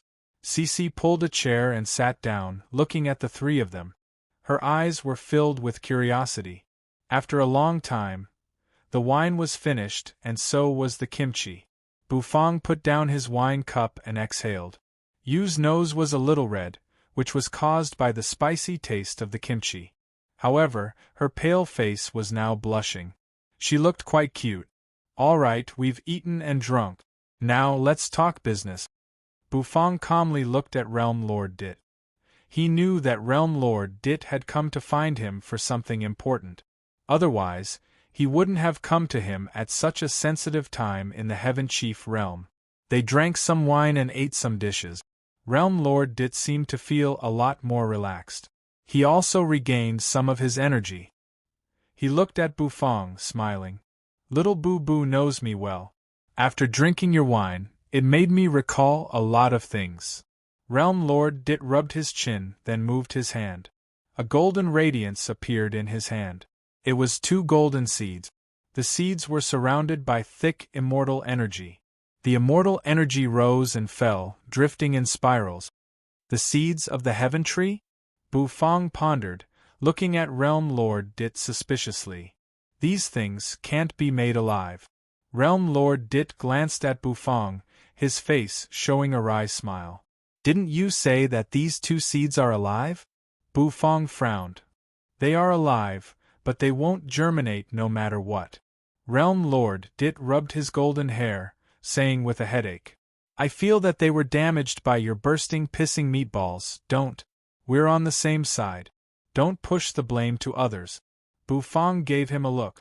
He didn't want to admit that the Heaven Tree seeds were damaged by his bursting pissing meatballs. Moreover, he had asked Realm Lord Dit. This fellow even patted his chest and promised that the seeds wouldn't be damaged. All right. Since that's the case, I'll reluctantly do it. It has nothing to do with you. But Little Boo Boo, when are you going to get me a few hundred bursting, pissing meatballs, so that I can conquer the Sea of Stars? Realm Lord Dit said. All right, give me 10 seeds of the Heaven Tree in exchange, Bufang said with an expressionless face. Realm Lord Dit almost vomited blood. 10 seeds of the Heaven Tree. Why don't you go to heaven? If you don't have any, then shut up. Bufang gave Realm Lord Dit a disdainful look. All right, let's get down to business. Originally, I wanted to brew some sorrowful emotions, but after being messed with by you, I don't have any emotions anymore. Realm Lord Dit rubbed his hair and said. Let's get down to business, Bufang said. All right. Realm Lord Dit nodded. Then, he shook his hand again, and a gray-white wine jar appeared. Placing the wine jar on the table, Realm Lord Dit winked at Bufang. This jar of wine is a fine wine that I've meticulously brewed. I'll leave it here for now. In the future, I'll come here often to drink. Realm Lord Dit said. This wine isn't any worse than the wine you just took out. What? Bufang was bewildered. Was this the serious matter? The corners of Bufang's mouth twitched, but he didn't say anything. He grabbed the gray-white wine jar and walked toward the kitchen. He lifted the curtain, causing the bell on the curtain to jingle. After placing Realm Lord Dit's wine jar into the cabinet, Bufang turned around and walked out. Are you done? Realm Lord Dit said.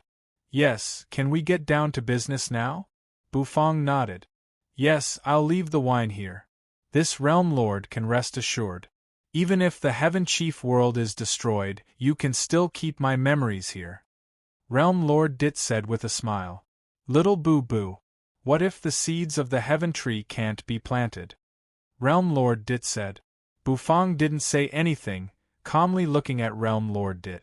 After Realm Lord Dit complained for a while, he raised his head, looking at Bufang. Now, the only way is to go to Earth Prison to find the Spring of Life. So, little Boo-Boo, can you help me go there? The Spring of Life? Bufang's brows arched. Yu, who was standing at the side, also arched her brows. The Spring of Life flows in the God-Vanishing Mountain, one of Earth Prison's 3 great forbidden lands. Even if the little saint goes there, he might die. You actually want Bufang to go there? Yu's eyes instantly turned pitch black, staring at Realm Lord Dit. This Realm Lord has no other choice. The Heaven Chief world can't leave this Realm Lord, so I can only ask Little Boo-Boo for help. Realm Lord Dit was incomparably distressed. Of course, Little Boo-Boo can bring that mangy dog along. With that mangy dog, the Spring of Life can definitely be obtained. Realm Lord Dit's eyes lit up. If I, Lord Go to the God-Vanishing Mountain, you will never be able to obtain the Spring of Life, because that crazy woman will tear the God-Vanishing Mountain apart. So, I, Lord Go, will definitely not step into the God-Vanishing Mountain, even half a step. Lord Go, who was lying at the side, yawned, faintly saying. Realm Lord Dit's body instantly stiffened. You mangy dog! Don't tell me that you stole that woman's underwear in the God-Vanishing Mountain? What kind of hatred? The corner of Realm Lord Dit's mouth twitched. Shut up. Lord Go, why do I need to explain my actions to you? Lord Go's head tilted, lying down again, snoring loudly. The corner of Realm Lord Dit's mouth twitched. The seed of the Heaven Tree has fallen into a deep sleep, and only the Spring of Life can awaken it. But now, I can't leave the Heaven Chief world. Right now, the Nether Prison's Saint Realm experts can't enter the Heaven Chief world because of the formation, but as the Heaven Chief world declines, the formation will eventually not be able to stop those Saint Realm experts. At that time, when the Nether Prison attacks, the Heaven Chief world will definitely be destroyed. Once the Heaven Tree's spirit in Heaven Chief world is taken away, everything will be hopeless. Right now, I must stay in the Heaven Chief world to prevent those nobodies from invading the Heaven Chief world. Realm Lord Dit's words were very sincere, and what he said was the truth. As long as the seed of the Heaven Tree was not awakened, the Heaven Chief world's crisis would not be resolved. Realm Lord Dit also had no other way. He could only beg Bufang. No one else could do it, whether it was Mengqi or the Zolords. Do you really believe that I can get the Spring of Life back? Bufang furrowed his brows. Of course I believe you, Little Boo-Boo. I'm just trying to save a dead horse. Realm Lord Dit said. Bufang, the atmosphere suddenly became silent.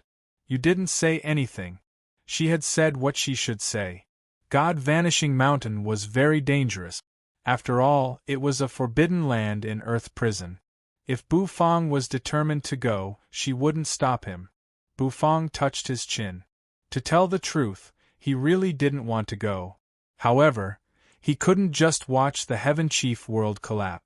Moreover, obtaining the Spring of Life was beneficial to Bufang and not detrimental. After all, he still had a seed in his heaven and earth farmland, and Nyo Han-san couldn't do anything about that seed. Perhaps he could only use the Spring of Life. Thus, Bufang couldn't make up his mind. Just when Bufang was hesitating, the system interfered again. The system's solemn and serious voice resounded in his mind. Temporary mission. Please go to the God-vanishing mountain in Earth prison to obtain the source of the spring of life and help the seed of the heaven tree recover. Mission reward. 1 fragment of the God of Cooking set, 1 seed of the 9 revolution Great Path tea tree. Bufang's eyes suddenly shrank. He sucked in a breath of cold air. He didn't expect the system to speak at this time. He didn't feel anything about the mission. What was important was the mission reward. The fragment of the God of Cooking set. The God of Cooking set hasn't been collected yet? Bufang was a little dumbfounded. He thought that the White Tiger Heaven Stove was the last piece of the God of Cooking set. Now, it seemed that he was too naive. However, Bufang couldn't help but feel excited. The God of Cooking set's help to Bufang was undeniable. Bufang would never have too many of these things. Moreover, there was another reward, the 9 revolution Great Path tea tree. It sounded really powerful. Rubbing his chin, Bufang fell into deep thought. Realm Lord Dit, on the other hand, looked at Bufang with hope. He had really pinned all his hopes on Bufang. Suddenly, Bufang moved. He raised his head, his eyes landing on Realm Lord Dit. Realm Lord Dit's heart shivered and his breathing quickened. Go to the God-vanishing mountain in Earth prison to find the spring of life. I agree. Bufang looked at Realm Lord Dit, his eyes suddenly shining. But I have a request. Chapter 11:15. Request. Bufang's words stunned Dit Realm Lord. He didn't expect that Bufang would have a request. Little Boo-Boo, who are we? What request do you have? Realm Lord Dit flipped his hair and grinned, revealing his pearly white teeth. Bufang looked at him, his face expressionless. Turn right when you get out of the door. I won't see you out, Bufang said. Then, he turned around, wanting to lift the curtain at the kitchen door and enter. However, Realm Lord Dit eventually stopped Bufang. Little Boo-Boo, your temper is getting more and more irritable. It's not right. With this temper, you can't get a wife, Realm Lord Dit muttered in dissatisfaction. However, when he saw Bufang's sharp eyes, Realm Lord Dit quickly shut his mouth. My request isn't difficult. It should be easy for you, Bufang said after thinking for a moment. Actually, his request wasn't a big one for Realm Lord Dit. What is it? Tell me, Realm Lord Dit said. Bufang looked at Realm Lord Dit, then raised the corner of his mouth and rubbed his chin. I heard that the Heaven Chief Realm has an immortal flame ranking. You can provide me with information about those ownerless immortal flames. It's best if you can provide me with information about 3 or more immortal flames. Then I will help you, Bufang said. That's right. To Realm Lord Dit, Bufang's request wasn't really a request. He just wanted to know the distribution of immortal flames so that he could go and find them.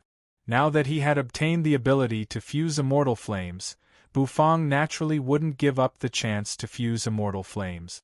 And the more immortal flames he fused, the more powerful his flame would be, and the higher its level would be.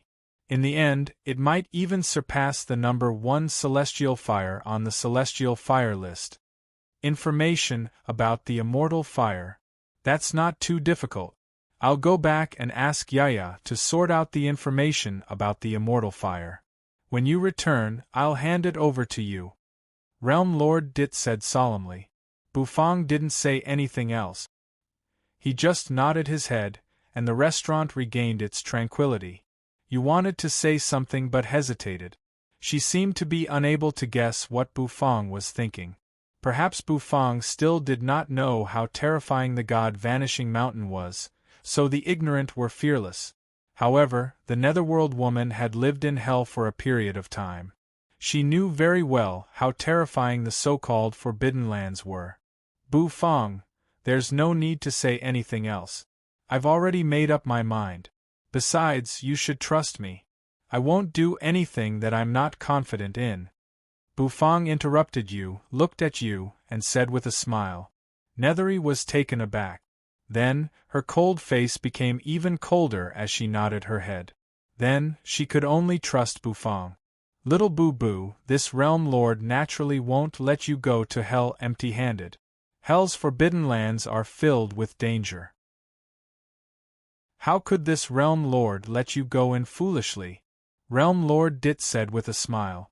With a shake of his hand, streaks of light shot out from it. Several jade talismans appeared in his hand.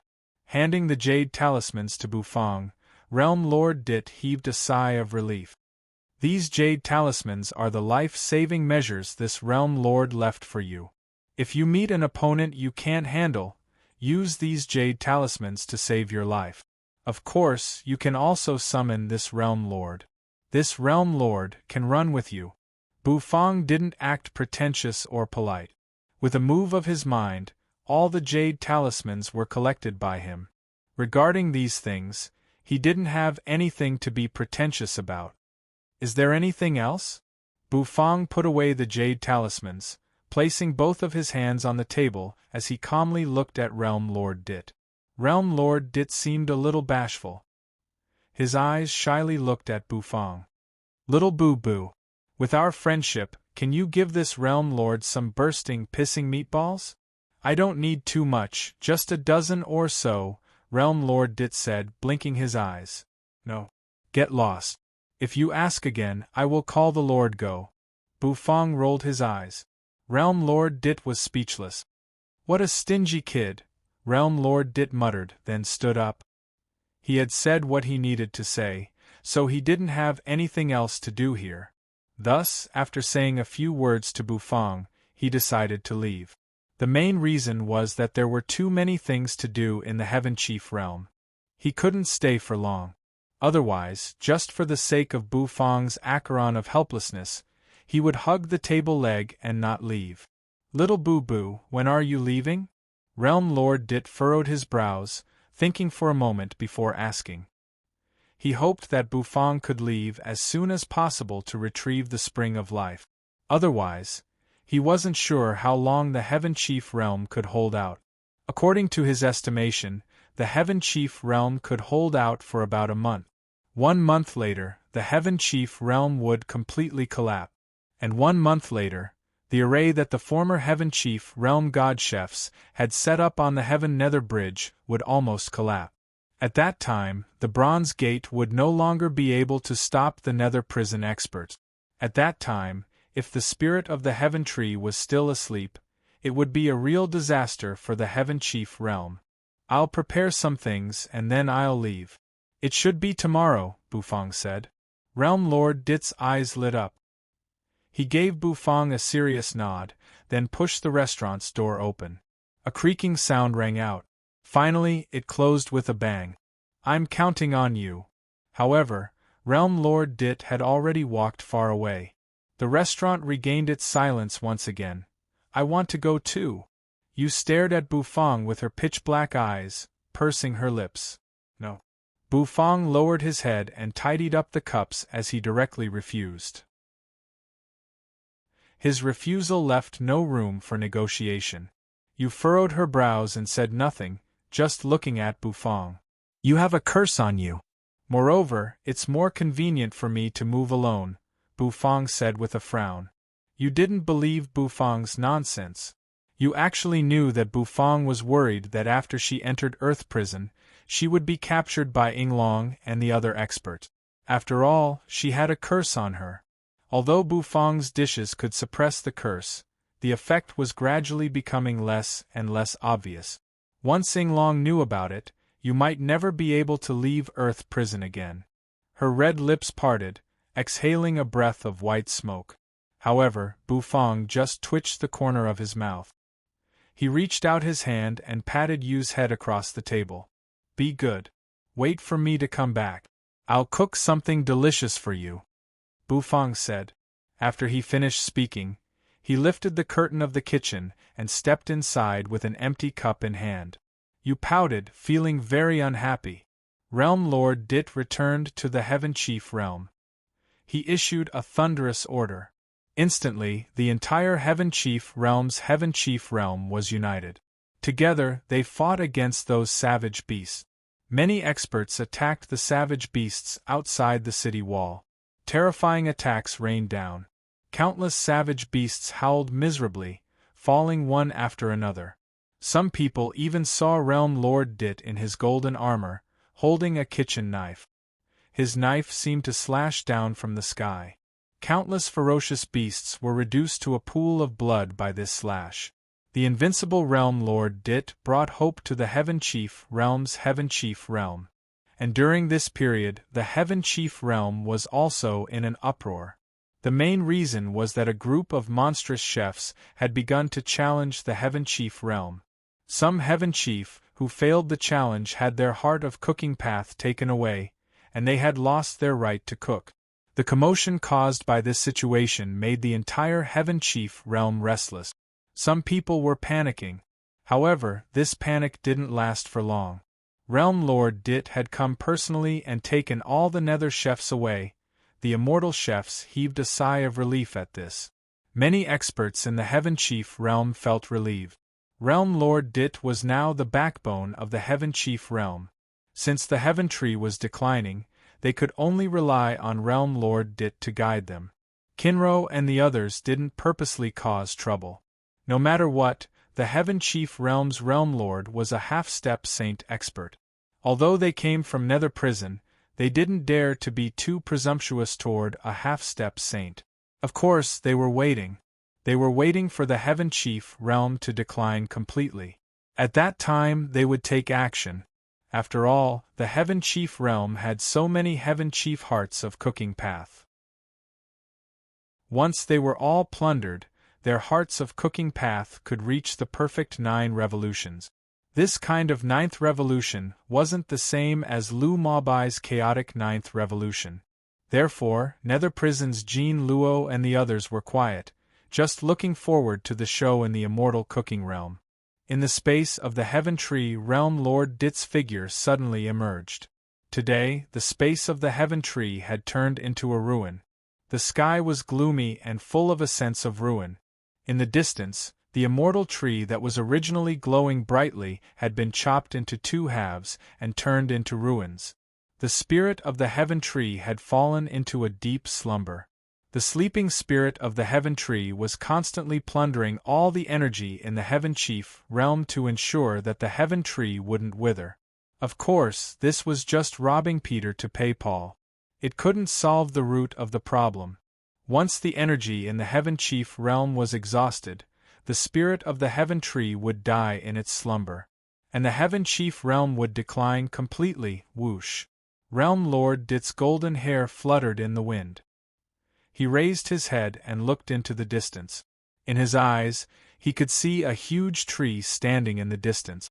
That tree was surrounded by a sense of death. As it breathed, specks of starlight gathered on it. The feeling of looking at the destruction step by step is really not good. I hope Little Boo Boo can bring me hope. Realm Lord Dit took a deep breath. He spread out his palm. Among them, there were 2 seeds of the Heaven Tree, blooming with golden light, spinning. These were the seeds of the Heaven Tree, and also the seeds of hope. In the first layer of the Heaven Chief Realm Heaven Chief Restaurant. It was late at night. The night scene in the immortal city was still gorgeous. Bufang pushed open the door of the restaurant, walking out. He was wearing the vermilion robe, his sleeves fluttering. He walked slowly. Tonight, Bufang's goal was to wander around in the immortal city. He had already prepared to go to Earth Prison tomorrow and enter the God-vanishing mountain to find the spring of life. And this time, it was to take a good look at the prosperous Heaven Chief Realm. If he failed this time, and did not find the spring of life, then the prosperity of the Heaven Chief Realm would turn into bubbles, disappearing without a trace. Bufang was not worried that the Heaven Chief Restaurant would disappear. The small shop that the system had set up would definitely not disappear. However, at that time, it would be very difficult to see such a prosperous scene. He let out a breath. The Heaven Chief Realm, which was hot during the day, actually became extremely cold at night. The temperature of the air suddenly dropped. Bufang opened his mouth, and the air he breathed out turned into white gas. The weather in the Heaven Chief realm was really abnormal recently. Bufang walked out of the alley, walking towards the long street. When he first came to the Immortal City, he had seen the prosperity of the long street.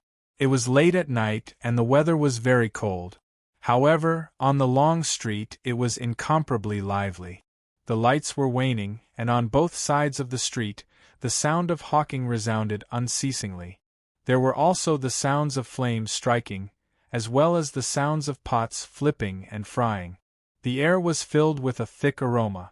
There was soup boiling, and the sound of hawking resounded unceasingly. Some people rubbed their hands, exhaling cold air as they stuffed the ingredients into the pot, their faces full of anticipation. That was the hot pot. The hot pot that Bufang brought. Bufang was in a daze. He looked over. Those food stalls made him involuntarily stop in his track. The first food stall in the Immortal City was opened by him. Now there were already so many food stalls in the Immortal City. Although their grades could not be compared to his. However, the food stalls were full of customers, causing Bufang to be slightly shocked. Swoosh! The cold wind blew. In the sky, there were ice crystals floating down. Snowflakes as white as goose feathers scattered down, covering the world.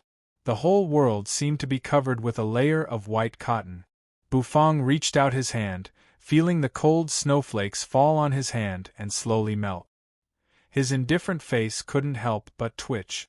He raised his head. Snowflakes fell. In the waning lights, the light reflected the colorful ice crystals. It was too beautiful to behold. Very beautiful. Such a beautiful night scene. It would be a pity if it was gone just like that. He muttered. Bufang randomly chose a food stall and sat down. Hey, dear customer, what do you want to eat? Seeing that there was a customer, the owner walked over. However, after a while, the owner suddenly screamed. Oh! Owner Boo! Why did you come to our stall? Erzi! Quick, bring the menu over. We have a distinguished guest. When the owner saw that it was Bufang, he instantly became flustered. Nowadays, Bufang had a great reputation in the first layer of the Heaven Chief realm. The corner of Bufang's mouth twitched. He took the menu, then ordered a dish. The popularity of the food stall was beyond Bufang's expectation. Although the taste wasn't as delicious as he had imagined, eating in a food stall was like eating in a restaurant. This reminded Bufang of the noisy food stalls in his previous life. He suddenly didn't want these scenes to disappear. In that case, I should try my best to find the spring of life. Even if it's not to help Realm Lord Dit, it's good for these food stalls. Bufang secretly made up his mind. The next day the sky was clear. The snow that had been falling for a whole night suddenly stopped. The temperature in the Heaven Chief realm suddenly rose. Heaven Chief Restaurant. Inside Bufang's restaurant, Bufang clasped his hands and stood there, his eyes calm. White light dots swirled above his head. In his mind, the system's serious voice resounded. The teleportation array has been created. Now, the countdown to hell begins. 3, 2, 1. Teleportation begins. Chapter 11:16.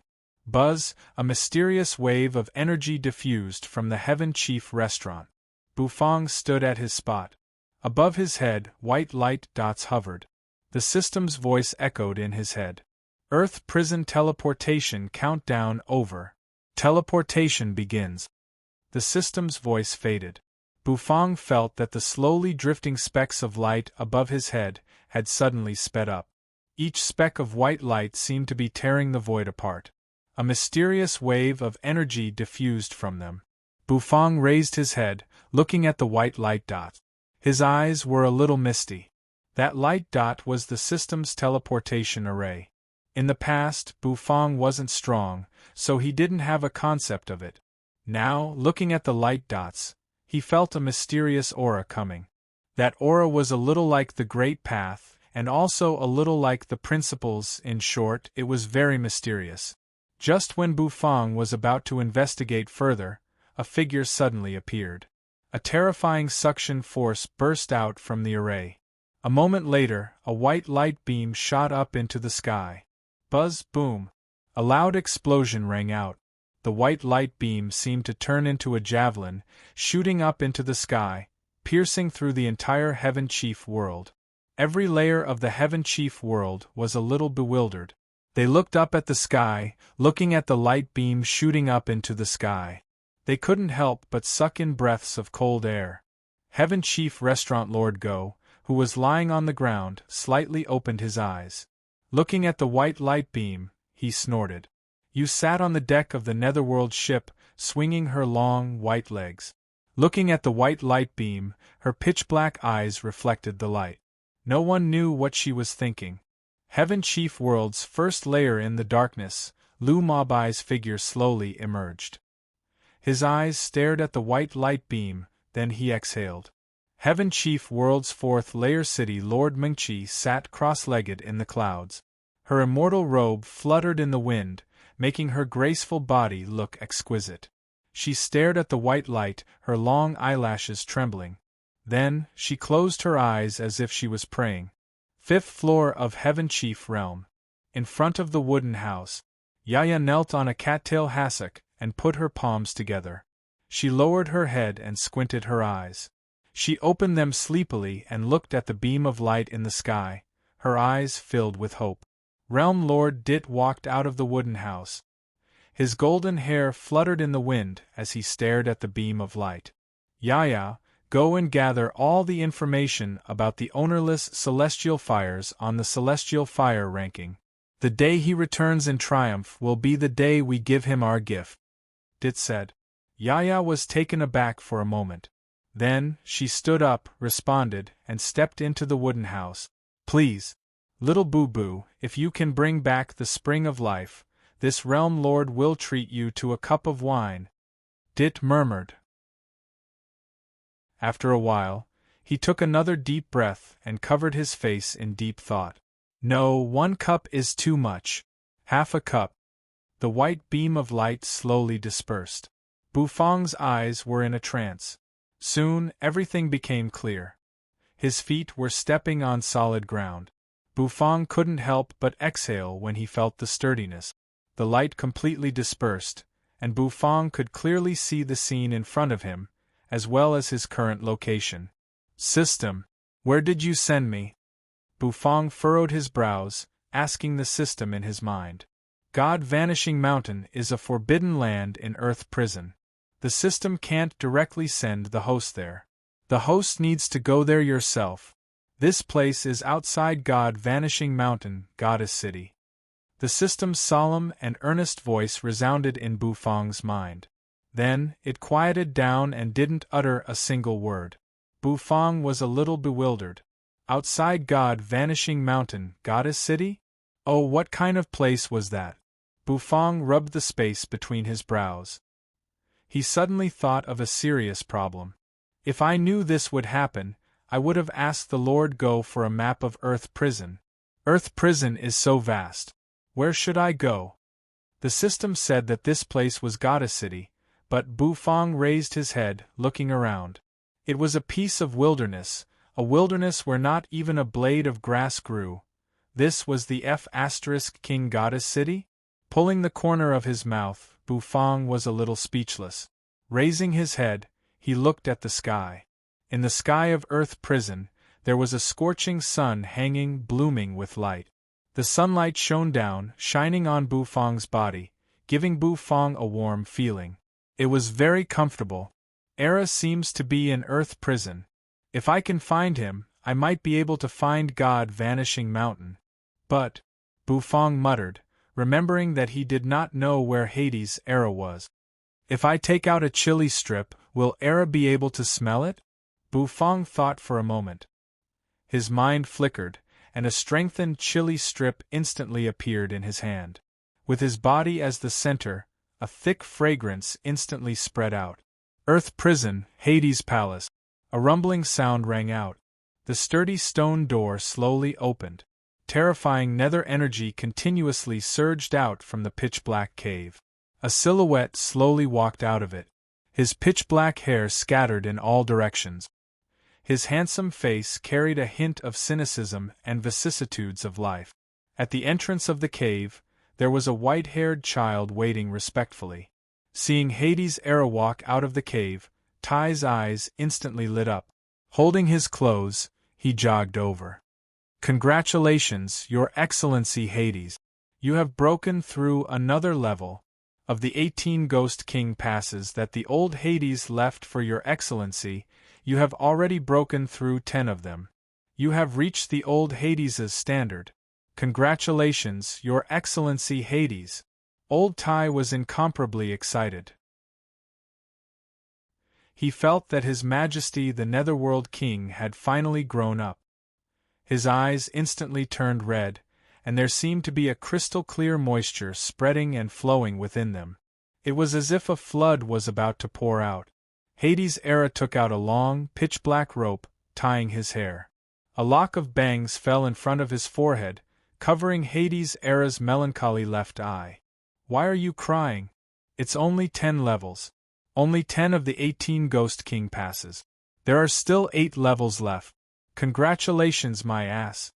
Hades' Era glanced at Ty, then put on his brocade robe. Then, with a shake of his hand, a spicy strip appeared in his hand, and he held it in his mouth. "Tisk, tsk. This is I's last spicy strip.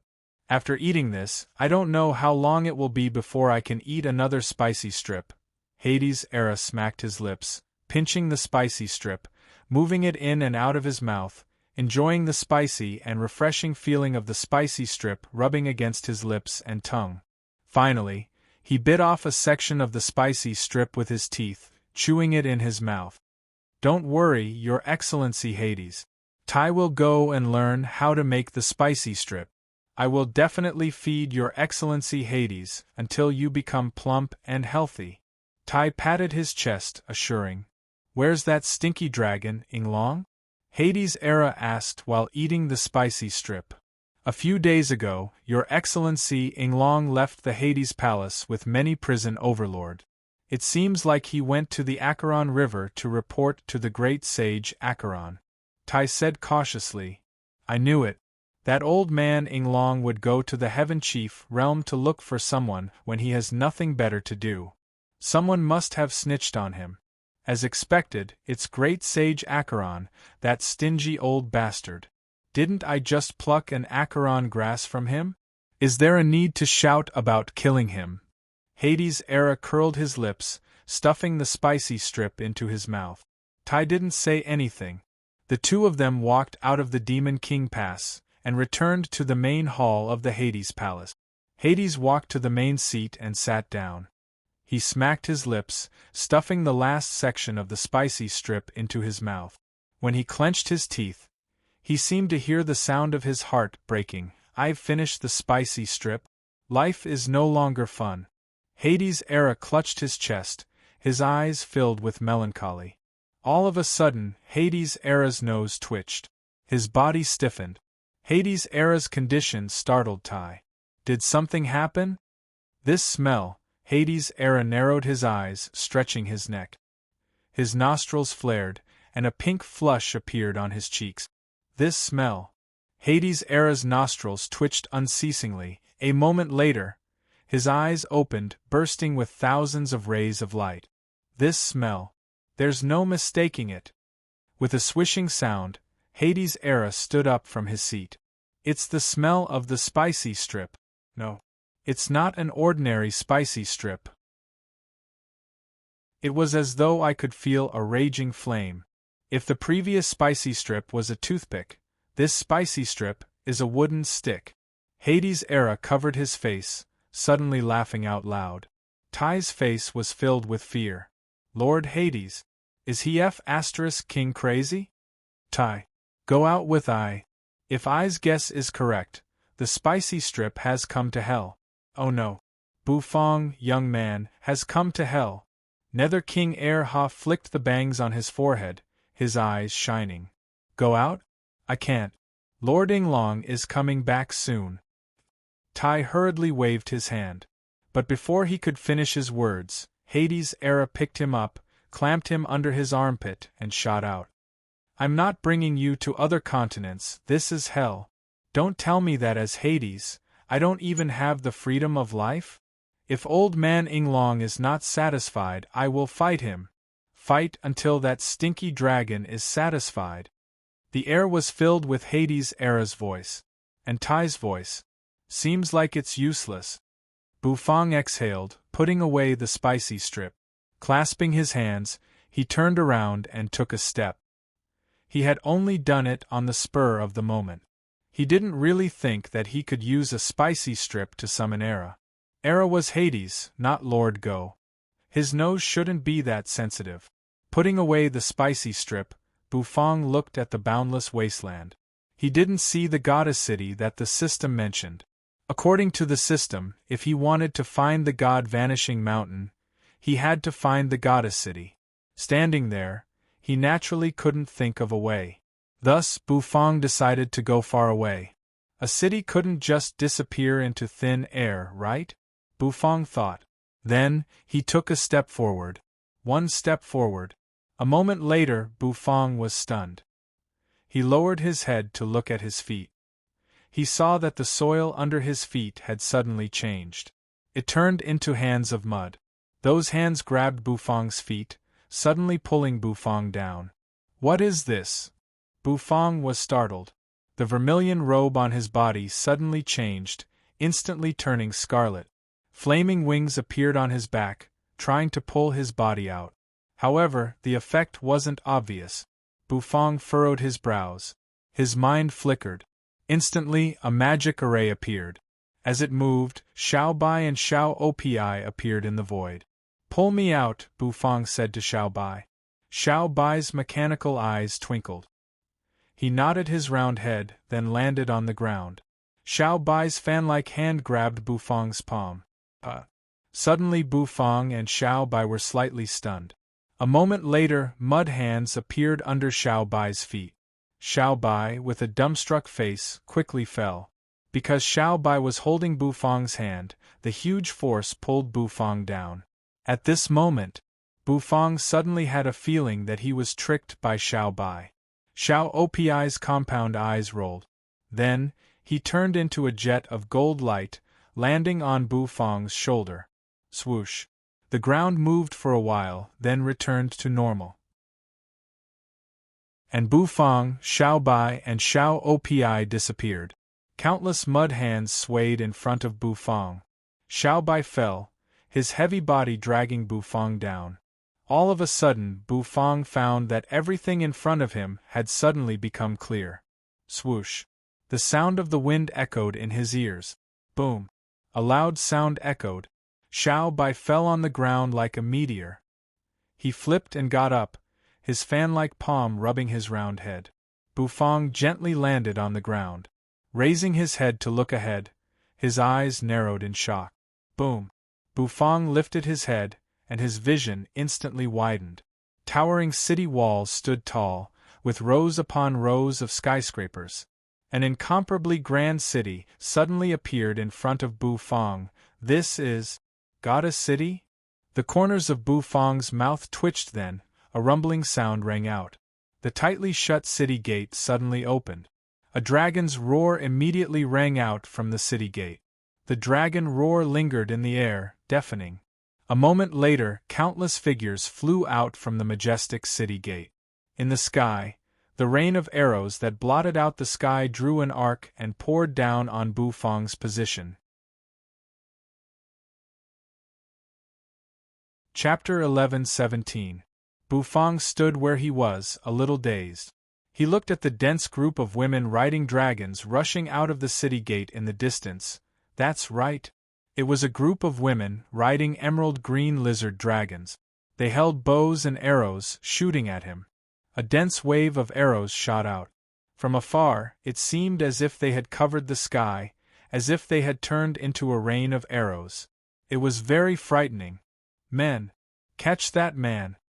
Even though they were far away, Bufang couldn't help but hear the roar of the woman, who was riding a giant green dragon in the front. That scared Bufang, because from those women's roars, Bufang heard something that made his scalp go numb. What did those women riding dragons want to do? Bufang sucked in a breath of cold air. However, he didn't turn around to run. Running wasn't Bufang's style. Moreover, Bufang didn't need to run. Facing the sky-covering rain of arrows, Bufang snapped his fingers. Then, he opened his mouth, spitting out a ball of white flame. As soon as the white flame appeared, a terrifying temperature spread out. That man wants to resist. Sisters, go! Another roar rang out. That woman with the loud voice was so scared that Bufang almost extinguished the flame. Swoosh, swoosh, swoosh, swoosh, swoosh, swoosh, swoosh. As the arrows approached, each of them released a terrifying energy. Nether energy that made people's scalps go numb was wrapped around them. Bufang's eyes focused. Looking at the sky full of arrows, a moment later, he flicked his finger. That white ball of heaven illuminating flame flew out. Today, the heaven illuminating flame had swallowed many immortal flames and nether flames, and its power had increased a lot. According to its power, the current heaven illuminating flame should be equivalent to an immortal flame ranked 10th on the immortal flame list. Its power was really terrifying. Just like that, a ball of flame floated out. Bufang's eyes instantly focused, and his spirit sea suddenly surged with waves. Rumble! Bufang's psychic energy burst out, sweeping and spreading like the waves of the sea. It struck the white heaven illuminating flames. The dragon-riding women roared in unison. But in the next moment, those roars stopped abruptly. The sky was filled with flames that shone in front of them. All the green dragons froze in the air. Boom, boom, boom. The flames continued to burn. In an instant, all the arrows were swallowed by the white flame. The eyes of every woman riding a dragon were covered by a sea of fire. The densely packed sea of fire covered the sky and covered the earth, forming a continuous stretch. Bufang put his hands behind his back. The wind caused by the flames caused the vermilion robe on his body to flutter. Bufang's face was calm. In front of him and those women was a sea of fire. Arrows rained down from the sea of fire. However, when they got close to Bufang, they were all incinerated into ashes. Voila! The fire disappeared as quickly as it came. The sky full of flames quickly disappeared, leaving only ashes floating in the air. A ball of white flame floated in the air. It slowly floated on Bufang's palm. The crowd of women riding dragons from Goddess City widened their eyes, looking at Bufang in disbelief. That dazzling sea of fire just now made their hearts tremble. Bufang held the heaven-illuminating flame, furrowing his brows and coughing. "Everyone, please listen to me." Uproar! However, as soon as Bufang's voice rang out, the sky was filled with clamor. "It's a man's voice. It's really a man. Capture him and offer him to the Empress." How many years has it been? Our Goddess City finally has a man. Is this a man? Look at his soft skin and tender flesh. The clamor instantly rang out. The words that Bufang was about to say suddenly froze. Listening to those chattering voices, Bufang suddenly felt a little scared. What were these women talking about? Was it so strange to see a man? The green dragons flapped their wings again. A moment later, they flew toward Bufang. Boom, boom, boom. Terrifying sounds rang out one after another. Then, the green dragons fell, smashing on the ground, causing the ground to tremble. They surrounded Bufang in the center. Curious gazes shot over from the dragons' backs, staring at Bufang. It made Bufang feel as though he had been stripped naked. Goddess City. What kind of place have I come to? Bufang's heart was filled with an inexplicable fear. He asked the system. However, the system didn't say a word. Bufang felt as though he had been tricked by Xiao Bai. He had been tricked by the system. A deep and low dragon roar rang out. The giant green dragon in the lead lowered its head. A figure slid down from the green dragon's back, landing in front of Bufang. It was a woman with a heroic spirit. She had wheat-colored skin, big eyes, and a hot body. Her whole body was emitting a stunning charm. At this moment, this woman was staring at Bufang. A man? The woman asked. Could it be a woman? Bufang exhaled, his face expressionless. Seems like it's really a man. The woman grinned, revealing a beautiful smile. Then, she placed her hands on her hips, her ample bosom slightly jiggling. She waved her hand. Sisters, tie this man up for me. Bring him to the Empress. Bufang almost vomited blood. What did she mean by tie him up and offer him to the Empress? Were men really rare here? Stop. Don't come over. Bufang furrowed his brows. His mind flickered, and the white flame floated beside him as he calmly said. The surrounding women, who were looking at him with fiery eyes, suddenly stopped moving. 3-star true immortal realm. Seems like your cultivation is not bad. Unfortunately, this old lady isn't afraid of you. The woman with the hot figure and wheat-colored skin grinned. In the next instant, the aura on her body exploded. An oppressive aura swept out, stirring up a storm that soared into the sky. Above her head, a curtain of light filled the sky, and 7 stars twinkled. 9-star true immortal realm? Bufang was bewildered.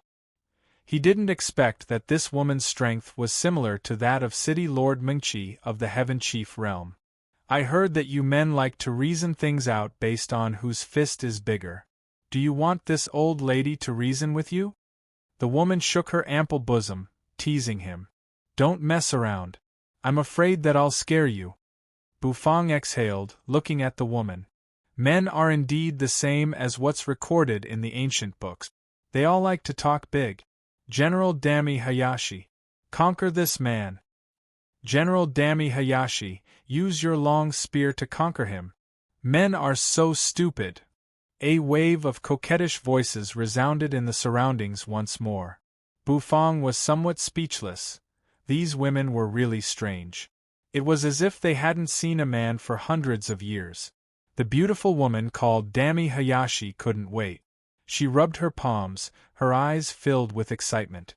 She clapped her hands. A moment later, the eyes of the green dragon behind her lit up. He stretched his neck and let out a dragon roar. Let's test this man first. Let's see if my treasure can subdue him. Dami Hayashi grinned curiously. A moment later, the green dragon flapped its wings, stirring up a gust of wind. Like a bolt of green lightning, it dashed toward Bufang. It opened its mouth, revealing its ferocious fangs. A fishy wind blew. Bufang frowned.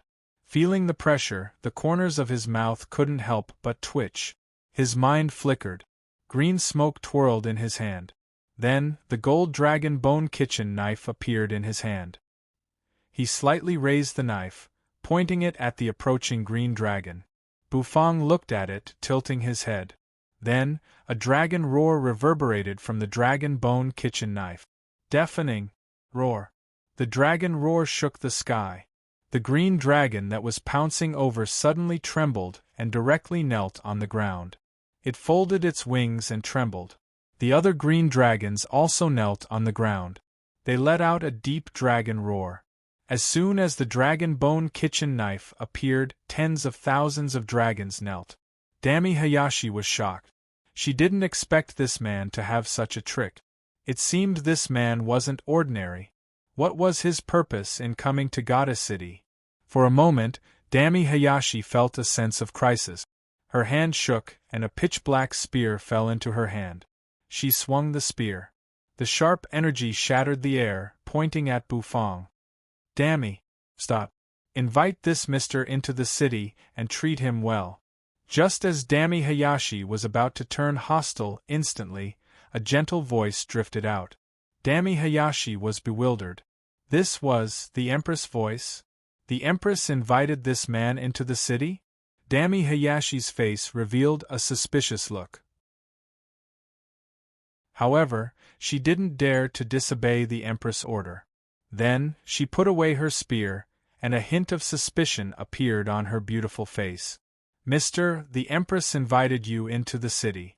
Please follow me.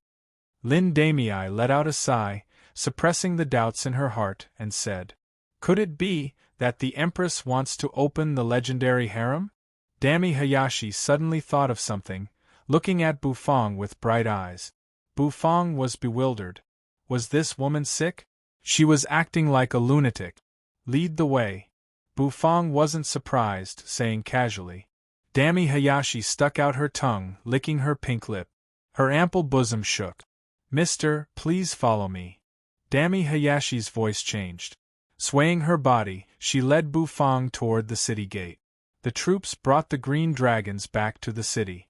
Bufang clasped his hands, his vermilion robe fluttering in the wind. His skinny figure had an ethereal quality to it. A woman who was peeking at Bufang blushed, looking as though she was drunk. This man is pretty good-looking. Yeah, no wonder the Empress invited this man. I heard that men have. Bufang's face didn't blush. Amidst the chatter of the women, he stepped into the city. The majestic city gate closed with a loud bang. Bufang's brows jumped. He had a bad premonition. Did he enter a strange place? Goddess City. Bufang looked around. Women with hot bodies were curiously looking at Bufang. They were wearing sexy clothes. Bufang took a deep breath.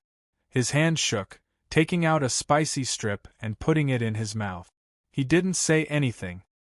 He just ate a spicy strip to calm himself down. An oppressive roar resounded in the air. Then, a figure dashed over from a distance. He hovered in the air. Old Tai's white hair had already been blown up by the wind, and his face looked disheveled. Hades' era brushed his bangs. He raised his head, looking into the distance. The corners of his mouth twitched. That direction. Bufang young man actually went to that place? He's worthy of being the troublemaker Bufang young man. Thinking about the consequences of Bufang entering that place, Nether King Er Ha wore a playful look. Then, his feet rumbled, and his figure once again shot out, turning into a stream of light that sped away. Hell, the illusionary void was torn apart. A moment later, the black deck of the ship was exposed. Shortly, the Netherworld ship emerged from within. Yu was wearing a long black dress. She stood on the bow of the Netherworld ship, frowning as she looked at the endless wilderness. Behind the Netherworld ship was a slender and elegant girl with green hair. It was Hua, whom Yu had dragged here. Where is this? Bufang is here? Hua lay on her side, crossing her long legs. She looked really charming. This is Goddess City. Yu's face darkened. What's wrong with Goddess City? Hua was puzzled. Goddess City isn't anything. It's just that there are a lot of sluts here. Yu's eyes turned black. Blue veins bulged from her eyes, covering her ears. Hua shut her mouth. Chapter 11:18. Goddess City. This was a city that belonged to women. At least, Bufang didn't see any men or male creatures. There were little girls, teenage girls, young women. Of course, there were also old women. However, there were no men. Even the green dragon that the troops brought back was a female dragon. It was like a world that was isolated from the rest of the world, a motherly society of its own. Bufang stepped on the ground. The solid bricks made him a little absent-minded. Lifting his head, he saw endless buildings, tall buildings, and wide official roads. Everything was incomparably novel. Bufang was surrounded in the middle by the troop. The beautiful woman called Dami Hayashi swayed her body, leading the way. Holding the green dragon, she slowly walked along the official road. On both sides of the official road were peddlers. These peddlers were all women. Some were young girls, and some were old women. Many women curiously looked at Bufang, who was surrounded in the middle by the troops. Then, the entire Goddess City seemed to explode with a deafening clamor. It's a man! Oh my God! Is that a man? It's my first time seeing one. How many years has it been since a man appeared in our Goddess City? The surrounding people and peddlers hurriedly whispered to each other. Novel things were always able to easily move and enliven people's minds. Bufang felt the gazes of the people around him, and his scalp went numb. What kind of place did he enter? Was it so strange to see a man? However, Bufang was used to being calm. His face was still so indifferent and expressionless. Dami Hayashi held the green dragon's hand. Glancing at the calm Bufang, she grinned. Her teeth were very white, and together with her wheat-colored skin, this woman gave people a breathtaking feeling. Along the way, walking along the official road, he stepped into many buildings. These buildings were all quite unique. The windows were open, and one after another, graceful figures leaned against the windows and looked down. All of them were curiously sizing up Bufang. As a rare man among women, all the women were very curious about him. After walking for an unknown period of time, finally, Bufang narrowed his eyes and looked into the distance. It was a huge circular plaza, and in the middle of the plaza was a man-made lake. At the center of the lake was a fountain of water that was constantly gushing out. When the green dragons saw the man-made lake, they immediately opened their mouths and roared. Then, they flapped their meaty wings and shot out, diving into the man-made lake. With a splash, the water shook the heavens. Green dragons were frolicking in the man-made lake. There was a blazing sun in the sky, but this was underground, and Bufang knew very well that it was definitely not a blazing sun. It was probably made of some kind of power gem that hung above the ground. Under the blazing sun, the skin of the green dragons reflected the light under the nourishment of the water. This is the dragon lake of our goddess city. Our good companion, the green dragons, lives in it.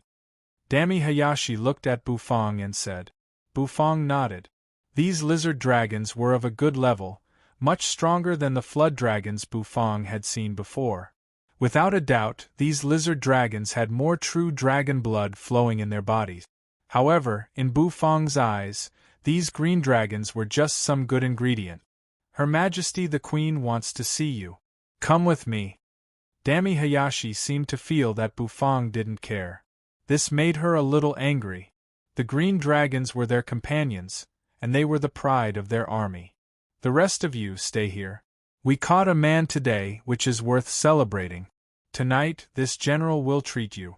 Our green dragon army has booked the entire Spring Breeze Pavilion. Dami Hayashi turned around and said to her subordinate. She placed her hands on her hips, and after saying that, she suddenly grinned and let out a hearty laugh. The female soldiers below excitedly brandished their weapons. After saying that, Dami Hayashi turned around and looked at Bufang. What are you looking at? Hurry up and go. Dami Hayashi raised her brows, glaring at Bufang. The corners of Bufang's mouth twitched. He turned around and walked around the dragon lake. Behind the dragon lake was a majestic palace, which was surrounded by the entire goddess city. The palace was tall and majestic, with red walls and golden tiles. The stairs were made of white jade. In front of the palace there was a stone tablet. The stone tablet was milky white, and there were no words carved on it. It was just a simple stone tablet. This is our goddess city's symbol, the wordless goddess tablet. Legend has it that it can communicate with the goddess. Dami Hayashi looked at the stone tablet, her eyes respectful. Bufang nodded. Wordless goddess tablet. It was really intimidating. However, Bufang didn't pay much attention to it. He didn't have a clear idea about the so-called wordless goddess tablet. Instead, it was the majestic palace that made him feel a little pressured. This goddess city was simply a small country. It was isolated from the rest of the world, and it was self-sufficient. It was really magical. She had never seen a man before. The sound of a zither resounded from the palace. Then, Dami Hayashi tidied up her clothes, making the waves in front of her shake. Her face was solemn. A melodious female voice came from the palace. Dami Hayashi's face was solemn. She brought Bufang along the red carpet, slowly stepping into the palace. As soon as they entered the palace, Bufang instantly felt a wave of terrifying pressure. This pressure came from the top of the palace. Bufang's eyes shrank, and he sucked in a breath of cold air. He raised his head, looking over. He saw the scene inside the palace. The dazzling palace was so magnificent that it was hard to describe it with words. Each pillar was made of gold, and there were all kinds of mysterious patterns on it, which were full of mysteriousness. There were gems piled on the stone pillars, which made it look even more luxurious. The ceiling above their heads was incomparably tall, and there were gems emitting divine light engraved on it, jade stairs, mithril handrails, spirit gold thrones. Bufang was dumbstruck, and he could only sigh. It was really a group of extravagant women. As soon as they entered the palace, numerous gazes shot over. They were like glaring arrows, causing goosebumps to appear all over Bufang's body. At the top of the palace was a spirit gold throne. The throne was wide and a figure reclined on it. Red silk, exquisite jade, a phoenix crown, and a curtain of pearls. The reclining woman had a graceful and fiery figure. The red silk clothes could not conceal her figure that was on the verge of bursting out. Her fair and slender legs, which seemed to be emitting a lustrous luster, were leaning against the chair. Her legs were stacked together, full of temptation. Looking up from her legs, one could see shocking waves. Looking up, one could see her slender and fair neck, and there was a huge emerald gem on her neck. That gem emitted a fluctuation that made one's mental force feel slightly comfortable. Finally, one's eyes landed on a face. It was an extremely beautiful face, exquisite and beautiful, like a fairy or a witch. Her red lips were hanging proudly, and her eyes and brows emitted a noble aura. She was so beautiful that it could take one's breath away. As soon as this woman appeared, the whole world seemed to darken. Bufang's eyes slightly shrank. This was the most beautiful woman that Bufang had ever met. However, just as Bufang was about to sink into that woman's eyes, which were like the deep starry sky, waves suddenly rose in his spirit sea. Bufang's spirit recovered, and he slightly exhaled, vigilantly looking at that beautiful woman. "Greetings, Your Majesty." Dami Hayashi almost fanatically knelt on one knee. She folded her palms and placed them on her forehead, bowing. "General, please rise." That woman opened her mouth, and her voice was sweet and melodious. The moment she opened her mouth, it was like the harmony of a zither and a harp. Dami Hayashi stood up, her eyes revealing a fanatical look. In front of this woman, any woman would feel inferior. The Empress' beauty suppressed everyone. Bufang deeply sucked in a breath. From that breathtakingly beautiful woman, he felt an extremely terrifying aura. That aura was even stronger than the aura of the expert behind the Nether Prison's bronze gate. This woman was definitely very powerful. She was not weaker than Lord Go. Bufang felt that he had been tricked by the system into a big hole. This woman. Even if Bufang took out the perishing pot, he had no confidence that he could defeat her. Dami Hayashi opened her mouth, wanting to say something. However, the Empress raised her slender jade-like hand and stopped her with a finger. That woman flipped over and stood up, her long legs rubbing against the spirit gold throne. Her fair jade-like legs attracted everyone's gazes. Her red robe fluttered. That woman sat up from the spirit gold throne. Her long robe fluttered, and she wore a phoenix coronet on her head. Her body actually moved without any wind, soaring into the sky. "A man?" The Empress looked down at Bufang, calmly asking. Bufang immediately felt a strong pressure pressing down on him, almost making him kneel. However, Bufang furrowed his brows. The vermilion robe on his body instantly turned scarlet, and fiery feathers fluttered behind him. He stood firmly on the spot. Although the vermilion robe was fluttering, he still stood proudly. Swish! Bufang's action caused every woman in the palace to stand up in an uproar. Everyone's face was filled with ice-cold killing intent. The aura on these women was extremely terrifying. There were even a few auras that were not weaker than that realm lord Dit. "How dare you? Impudent! Why aren't you kneeling when you see Her Majesty the Empress?" Men are so savage. Delicate shouts rang out incessantly. It was like the evening drum and morning bell, pressing down on Bufang's body. The voices chattered, making Bufang's head feel like it was about to split open. The Empress floated, her long legs straight. Her red lips slightly curled up, revealing a hint of interest as she looked at Bufang. It had been a long time since a man had appeared in Goddess City. The appearance of Bufang had brought many novelties to them. However, it also made many people in Goddess City anxious and fearful.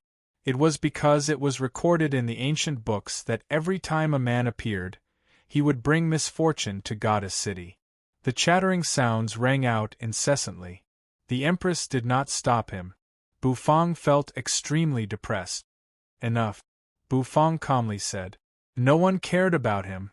Dami Hayashi glanced at him, sneering coldly. Bufang took a deep breath, then exhaled. A moment later, his eyes suddenly shot out light. The bandage on his hand collapsed, and the roar of a beast rang out unceasingly. Black smoke twirled around his hand, and the black turtle constellation Wak appeared. The heavy black turtle constellation Wak smashed on the ground. A loud thud resounded. His voice finally drowned out the chatter of the women in the palace. It made everyone's gazes fall on his body. I said, enough. Bufang's gaze was like a torch, sweeping across the surroundings as he calmly said. Then, his gaze landed on the peerless beauty on the high seat. Goddess City's Empress? This one's original intention was to find God Vanishing Mountain. I have an important matter in God Vanishing Mountain, and I did not mean to accidentally enter Goddess City. Please forgive me, Empress. The vermilion robe on Bufang's body fluttered. The velvet rope that tied his hair snapped, and his pitch-black hair fluttered. His entire person looked like a banished immortal, floating and transcending. Also, this one wants to ask your majesty, the way to God Vanishing Mountain. How should I go? Bufang said. As his words fell, the entire palace was silent. All the women looked at Bufang in a daze. Dami Hayashi turned her head, her red lips parted, filled with disbelief. They did not think that this man would actually be so domineering. Puff. Suddenly, within the palace, a burst of laughter rang out. Everyone froze, looking in the direction of the Empress. They saw their respected and beautiful Empress stretch out her jade-like hands, covering her mouth as she laughed non-stop. Her eyebrows were like crescent moons, and her eyelashes trembled. After a long time, Her Majesty stopped laughing. Her cold gaze landed on Bufang's body. In thousands of years, you are the second man to enter my Goddess City. Moreover, both of you are looking for God Vanishing Mountain. Really interesting. Also, I forgot to tell you. The first man seemed to call himself Hades, and he is called Tiansong. Now tell I, what is your name?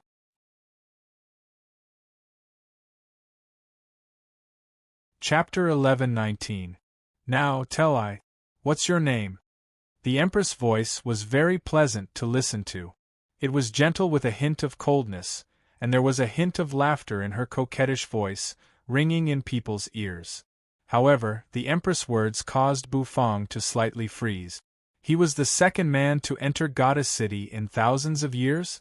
The first one was called Hades Tenzang. Wait a minute. Bufang was stunned, looking at the Empress who was floating in his mouth in confusion. Who is Hades Tenzang? I only know someone called Hades Era. Bufang's mouth twitched as he replied. Hades Era. I don't know who he is, but that Hades Tenzang is really amazing. He's indeed very powerful. He picked up my mother. That's right, that Hades Tenzang is already dead. I heard that he killed his way into Nether Prison and died tragically in a foreign land. The Empress once again sat on the spirit gold throne, her two long legs stacked together. Her white and tender calves were pressed together, forming a shocking arc. The Empress raised her sleeves, holding her chin as she looked at Bufang. Killed his way into Nether Prison. Died tragically in a foreign land? Bufang sucked in a breath of cold air. With this, he knew who Hades Tenzang was. Isn't that Hades Era's father? Let's not care about that guy. Tell me your name. What do you want to do in God Vanishing Mountain? The Empress seemed to be chatting as she asked Bufang. The surrounding people looked at each other, not knowing what to say. However, they did not interrupt the Empress' questions. They did not have the guts to interrupt the Empress' questions. I'm called Bufang. My occupation is a chef. Bufang said seriously. Chef? Once Bufang's words came out, everyone lowered their heads and whispered to each other, causing an uproar. The Empress was also stunned. Then, her red lips slightly rose, revealing a beautiful smile on her beautiful face. Chef? The kind of chef who cooks in the kitchen? You understand very well, Bufang said. He was just a simple chef who owned a restaurant. Interesting. Then how is your cooking compared to the chefs in Goddess City's Spring Breeze Pavilion? The chef of Spring Breeze Pavilion is the best chef in Goddess City. The Empress leaned on her throne and said plainly. Bufang frowned, as if he didn't quite understand what the queen meant. However, he still heaved a sigh of relief. I am invincible. As soon as these words were spoken, it caused another uproar. This man was too savage. The chefs of Spring Wind Pavilion were the best chefs in Goddess City. Every time the queen held an imperial banquet, the dishes were cooked by the chefs of Spring Wind Pavilion. Did this man think that his culinary skills were better than the chefs in Spring Breeze Pavilion? Bufang looked indifferent. The queen also narrowed her eyes, looking at Bufang. After a long time, the queen waved her hand. Do you want to know the way to God Vanishing Mountain? Do you know what kind of place God Vanishing Mountain is? Hell's forbidden land, God Vanishing Mountain. I know. I must go there. Bufang was very serious. The life and death of Heaven Chief Realm was related to whether he could find the spring of life in God Vanishing Mountain. I don't really understand why you men want to go to God Vanishing Mountain, but I don't need to understand. I can give you a chance. It depends on whether you can grasp this chance or not. The queen looked at Bufang. Her hand brushed across her face, finally touching her red lip. What chance? Bufang furrowed his brows. I'm really in a hurry. It's useless even if you're in a hurry. If you want to go to God Vanishing Mountain, I must personally lead the way. If I don't bring you there, you won't be able to reach it even if you spend your entire life. The queen smiled faintly. You can only obediently grab the chance that I gives you. Maybe you can make I accompany you to God Vanishing Mountain. Bufang's brows furrowed even tighter. If it was really as the queen said, this God Vanishing Mountain was really hard to enter. All right, I agree. What request do you have? Just say it. Bufang exhaled. He wrapped the bandages around himself and put away the black turtle constellation watch. The queen once again reclined on the spirit gold throne. Her delicate little feet and straight white jade legs were very eye-catching. The chance that I will give you is to cook an imperial feast for I and make I satisfied. Cook a feast? Bufang froze, then nodded his head. Cooking a feast was not like cooking a dish. Cooking a dish was only one dish. However, cooking a feast required many dishes, and each dish had a different meaning. Compared to cooking a feast was a little more difficult. Bufang had never cooked for a banquet before, but this did not hinder his confidence in cooking. No problem. When do you want it? Bufang asked. However, the queen looked at him with a strange expression. You're really a little silly. I's feast. Is it something that you can cook just because you want to? So many people are lining up to cook for I. You fight for the right to cook first. As for how to get the right, I don't know. You have to figure it out yourself. Alright, I's tired. I don't want to talk anymore. You can leave, the queen calmly said. Then, she opened her red lips and yawned. In the next instant, she waved her hand, signaling for everyone to leave. Bufang furrowed his brows, wanting to say something. However, Dami Hayashi turned around and pressed on his shoulder. Shut up. If the queen says to leave, then leave obediently. Boom! Dami Hayashi stomped her foot down. Then, the shockwave scattered. She brought Bufang, instantly rushing out of the hall. Creak! The huge spirit gold door of the hall slowly closed. Darkness slowly shrouded the place. Through the gap of the closed door, Bufang looked inside. There, the breathtakingly beautiful queen reclined on the spirit gold throne, her eyes looking at Bufang. Their gazes met. In the end, with a loud bang, the palace door closed. The queen was still reclining on the throne. Then, she flipped over and sat up. The rest of the people below had already retreated.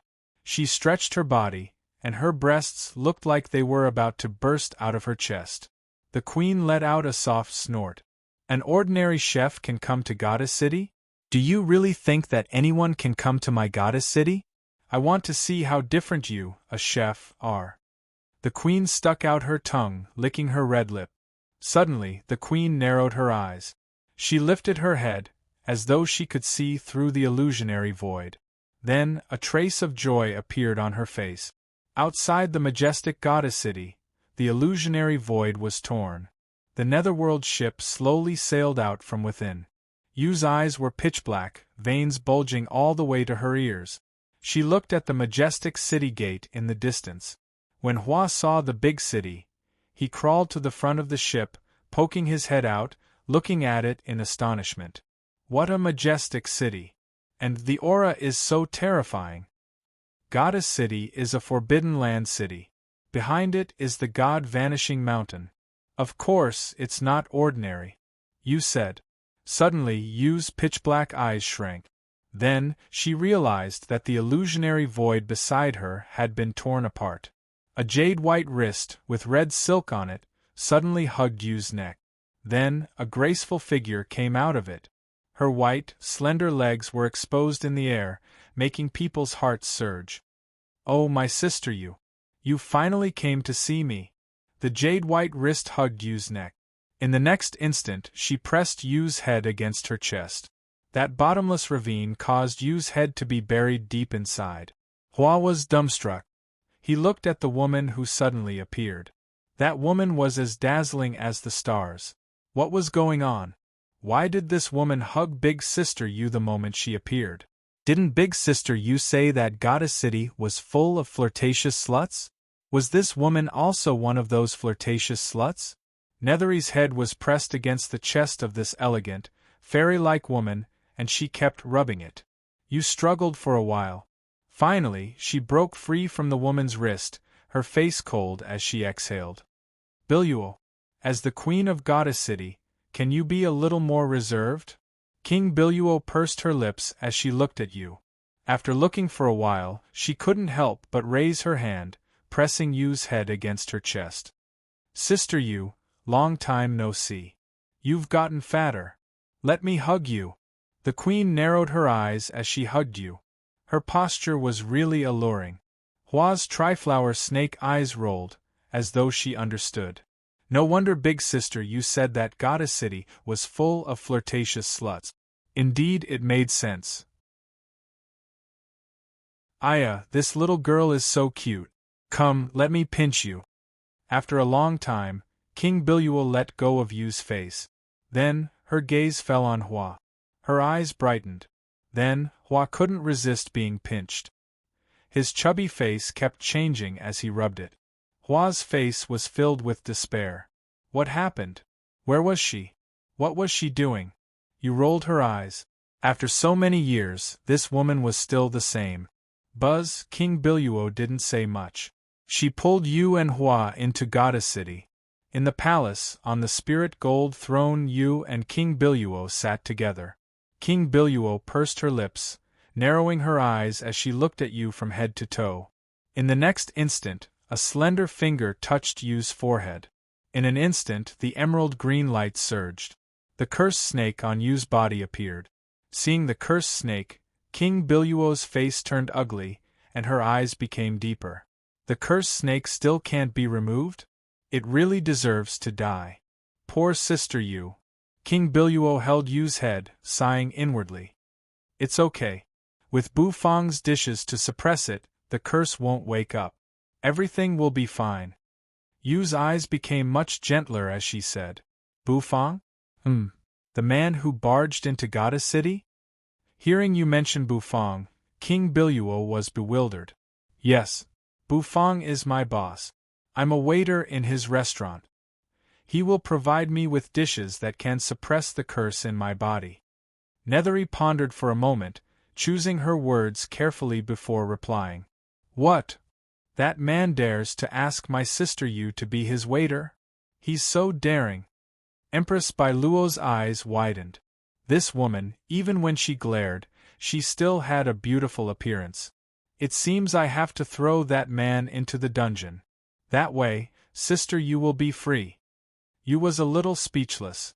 Did this big-breasted brainless woman ignore the latter half of her words? Where is Bu Fang? He wants to go to God Vanishing Mountain. Bai Lu, can you bring him there? Yu asked. Empress Bai Luo crossed her arms in front of her chest, causing her breasts to become even more majestic. No, I just gave him a chance to cook an imperial feast for I.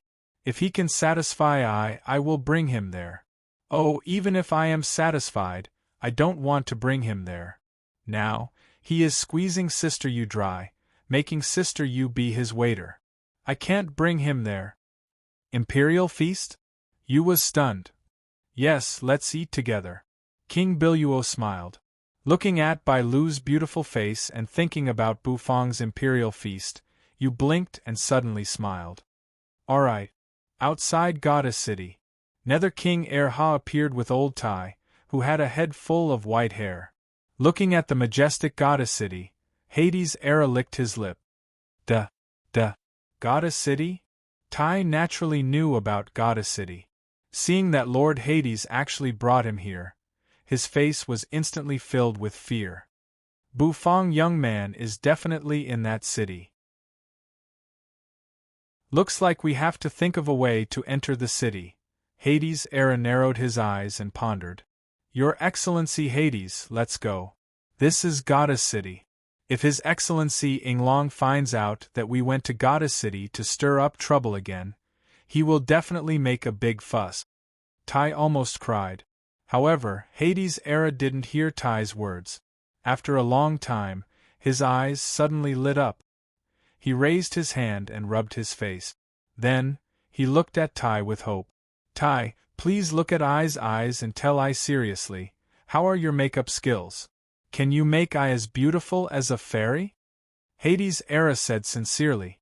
Tai was bewildered. A moment later, his face was filled with fear. My lord Hades, don't tell me you want to dress up and sneak into the city?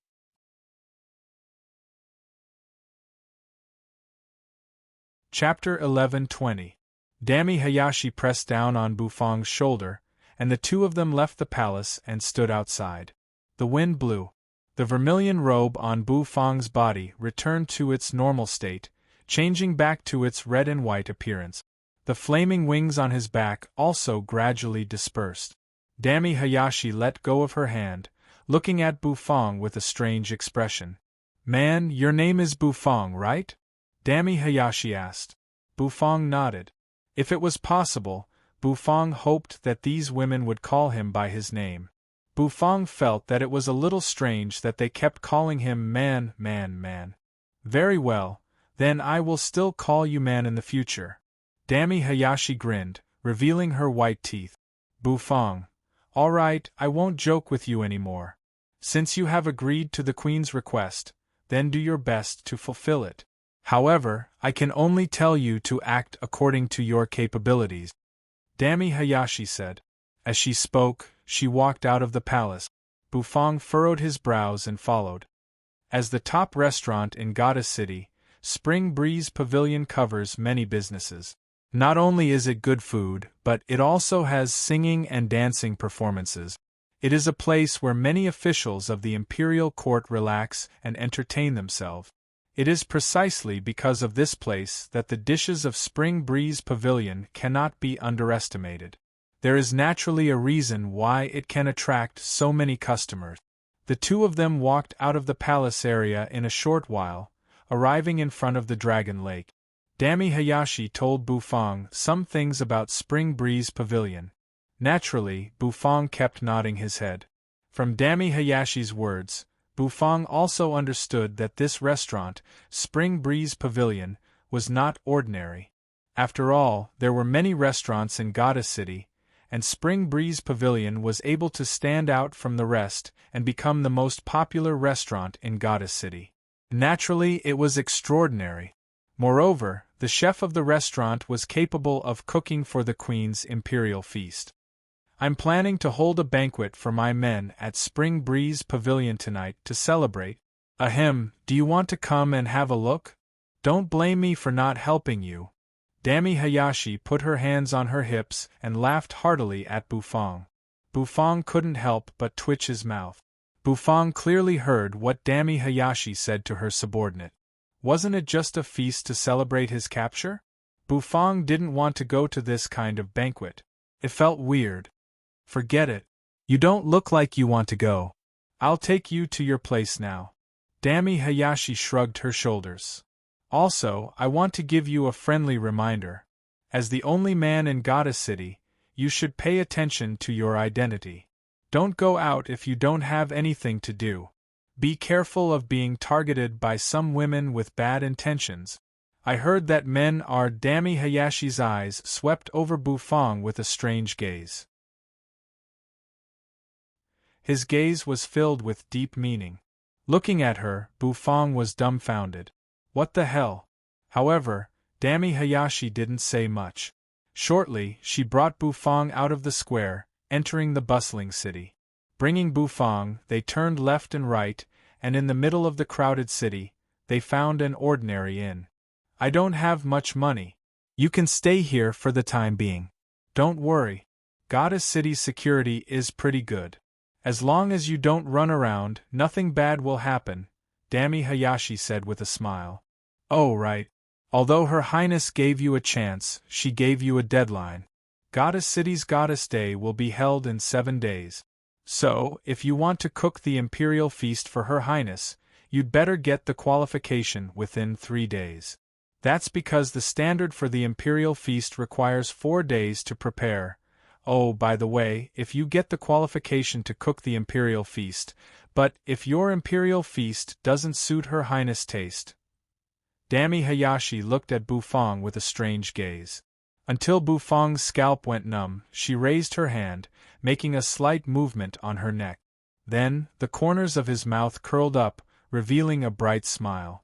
Laughing loudly, she swaggered out of the inn. Bufang stood where he was, speechless as he watched Dami Hayashi leave. Get the qualification within 3 days? Looks like I have to hurry. Bufang rubbed his chin, lost in thought. Then, he began to study the inn. At that moment, Bufang's face darkened. On the counter of the inn, an auntie was glaring at Bufang. Her eyes were sharp. What the F***ck? A man.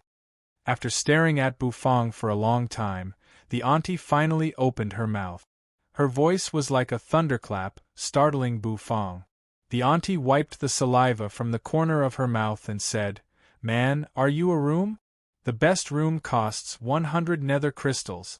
Nether crystals? Bufang was bewildered. Then, he turned to look at the black jade talisman that Dami Hayashi handed him. His mind sank into it, and he immediately sensed the value displayed on it. 500. 500 nether crystals. The corner of Bufang's mouth twitched. As a general, that woman was quite unreliable. How could she be so shabby? Bufang shook his head and didn't choose to stay in the inn. Not to mention that the inn's environment didn't make him feel comfortable. Just looking at the auntie's sharp eyes, Bufang didn't dare to stay in the inn. Of course, Bufang didn't have time to stay. If he wanted to rest, he could enter the Heaven and Earth farmland, which was more comfortable than any inn. 500 nether crystals. Nether crystals should be the common currency of the netherworld. Bufang played with the jade talisman, and the corner of his mouth twitched slightly. He walked out of the inn, and in the next moment, his body suddenly stiffened. That was because he discovered that the surrounding pairs of eyes had landed on him. Whether they were little girls, teenage girls, or young women, those strange gazes made Bufang's hair stand on end, as if they were looking at a monster. Bufang quickened his pace. Even though he was as calm as an ancient well, he didn't dare to stay here. This goddess city is full of women, then how are these women going to reproduce? Such a thought suddenly popped up in Bufang's mind. Heaven and earth had yin and yang were divided into two extremes. Men and women had different attribute. One was yin and the other was yang. Only with men and women could they reproduce. They were all women. How could they reproduce? Bufang could not figure it out even if he wanted to. So, he stopped guessing. This goddess city was extremely grand and bustling. Bufang was now thinking about how to get the qualification to cook for the imperial feast. Bufang wore a black robe which covered his appearance. This way, the scorching gazes from the surroundings lessened a lot. 500 nether crystals. I wonder if it's enough for a meal in the Spring Breeze Pavilion. Bufang thought for a moment, then squeezed the jade talisman in his hand and strode forward. The Spring Breeze Pavilion was the biggest restaurant in Goddess City. It was a very luxurious, towering building. The building was like a fong, sharper and sharper as it reached the top. On the way to the Spring Breeze Pavilion, Bufang saw all kinds of things in Goddess City. Although this city was filled with women, it was still bustling with activity. In front of the Spring Breeze Pavilion, there were female guards guarding the door. They looked very serious. It didn't look like a place to eat at all. Bufang stood in a corner, observing the Spring Breeze Pavilion. Suddenly, Bufang froze, because he saw a large group of people crowding in front and behind. Among them, Dami Hayashi smiled like a fool. This group of women came to the front of the Spring Breeze Pavilion. Dami Hayashi greeted a beautiful woman who came out of the Spring Breeze Pavilion, then entered with her men.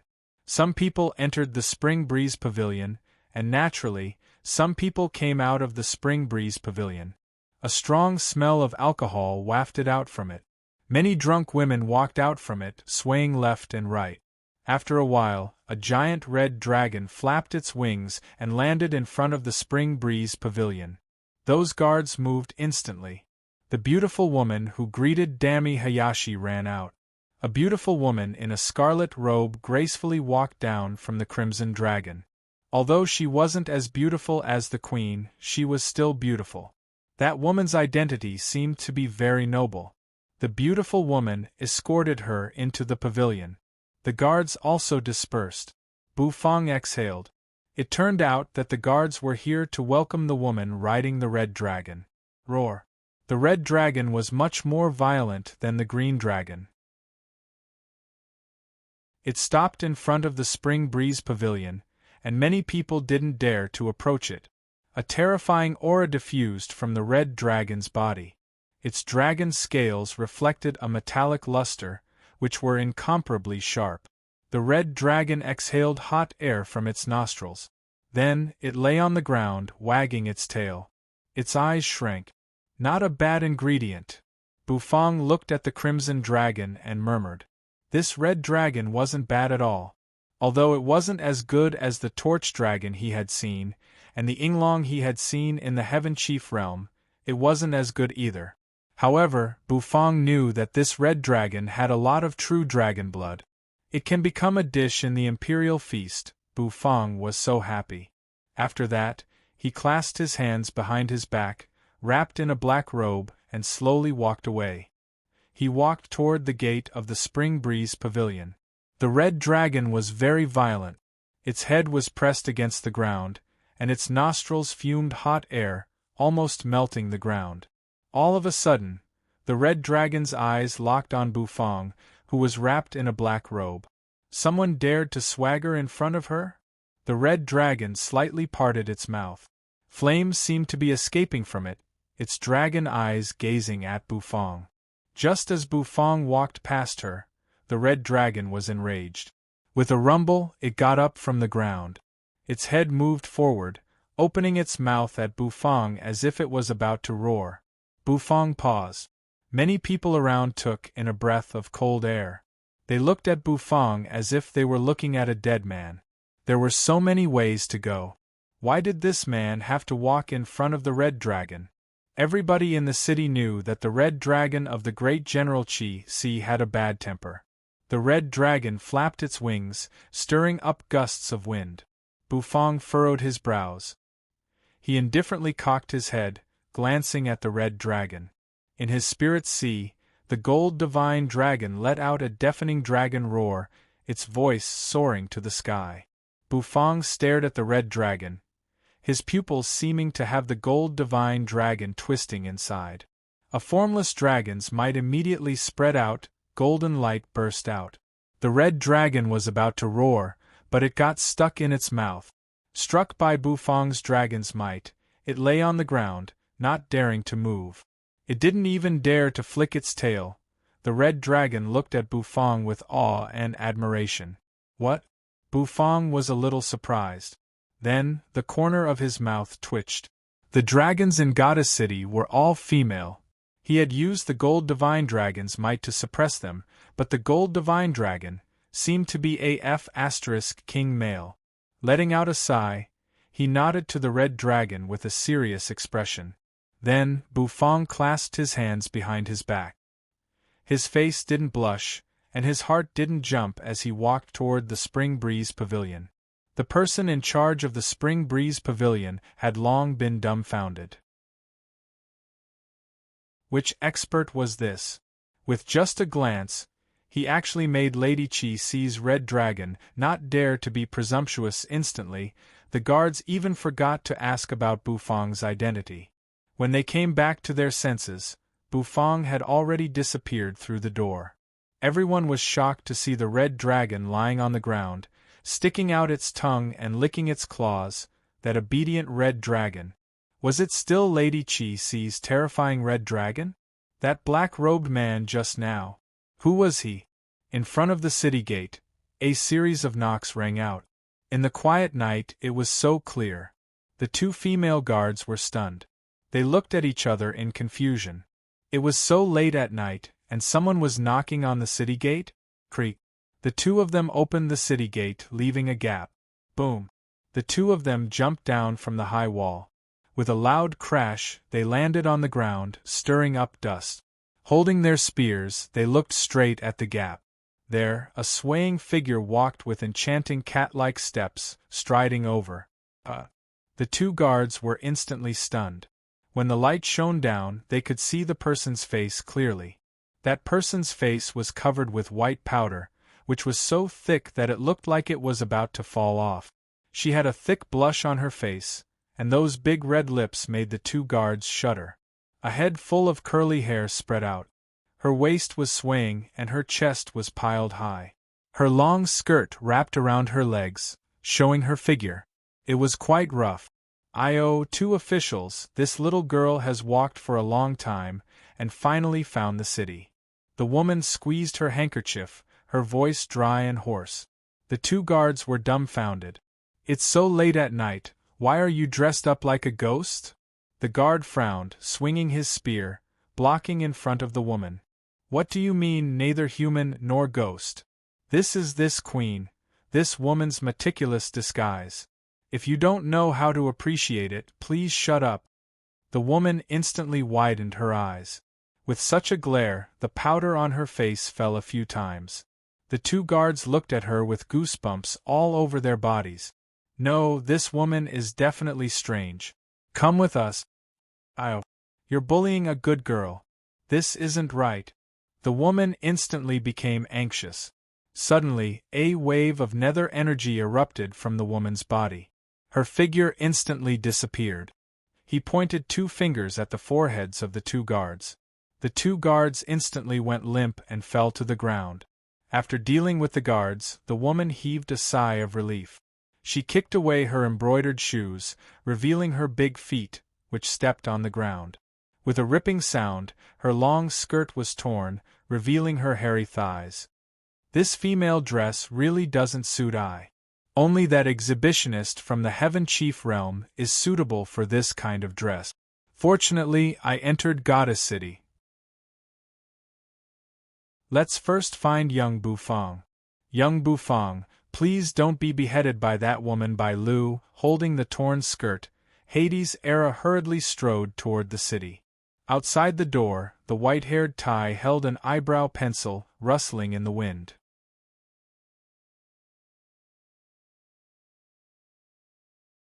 Chapter 11:21. Sir, your dish is here. This cooking method is made by crushing the dragon liver, pressing it under high pressure, and then grilling it with a high-temperature flame. The control of the fire is not bad, but the dish is too rough, with too many flaws. Well, please wait a moment, sir. The dragon liver was soft and tender, and it was fried just right. After cutting it with a knife, one could still see the tender color of the liver. The waiter curled his lips. Yes, his lips were indeed wrinkled. He had to admit that the service of this Spring Breeze Pavilion was really thoughtful. Sir, this is the menu. Please take a look and tell me what you want to eat. It's not on the menu. Now, only the dishes were left. He was simply pretending to be fat. Seeing that Bufang had finally ordered, the waiter's eyes lit up, and he looked in the direction Bufang was pointing. Goddess City was the same as the outside world, full of competition and social classes. However, when he looked at the menu, Bufang found something strange. Since he didn't have enough nether crystals, Bufang didn't care about the price. He first looked at the varieties of the dishes. If he could use nether crystals here, he could make a lot of them. The waiter chuckled. Then, with a flip of his hand, he slapped the knife on the table. The waiter's face grew darker, and he turned to look at Bufang. Bufang had ordered only one dish, and he didn't order any wine. Is this a Western dish? Bufang couldn't help but furrow his brows and look at it suspiciously. There were many barbecue dishes on the menu, and of course, there were other dishes as well. The fork made a sharp noise as it struck the knife. It was the jade dragon liver, which was worth 500 nether crystals. The sound of the knife clattering kept ringing. The next moment, the knife spun in his hand and was finally held tightly by Bufang. Then, he nodded solemnly. The waiter was no longer as enthusiastic as before, and his smile faded a lot. A beautiful voice resounded in his ears.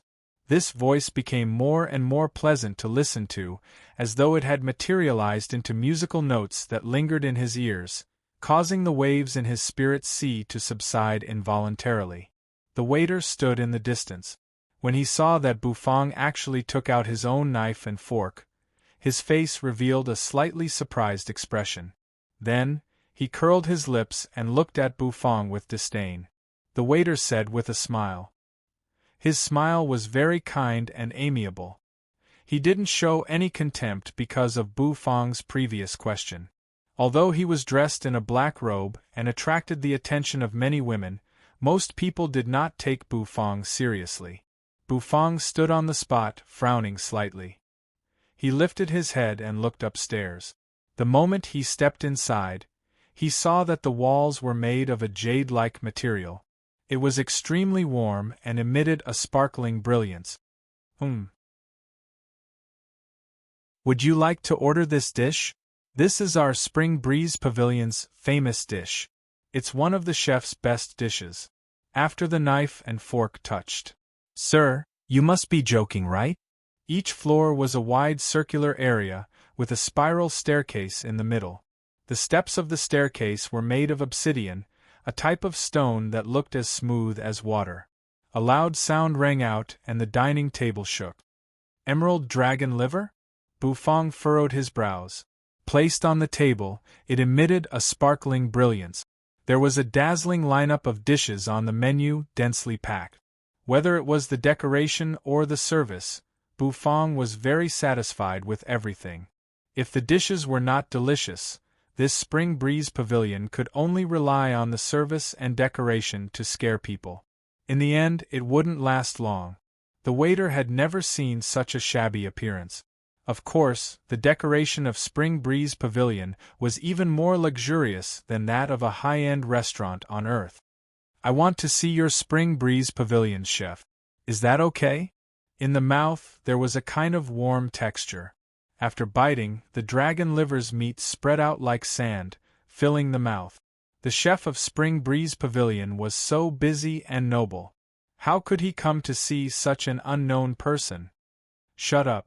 Did your boss teach you to casually interrupt a customer during a meal?" It was obvious that the waiter who served Bufang was a waiter. She was wearing clothes that vividly showed off her figure. Her face was slightly powdered, and she was quite beautiful.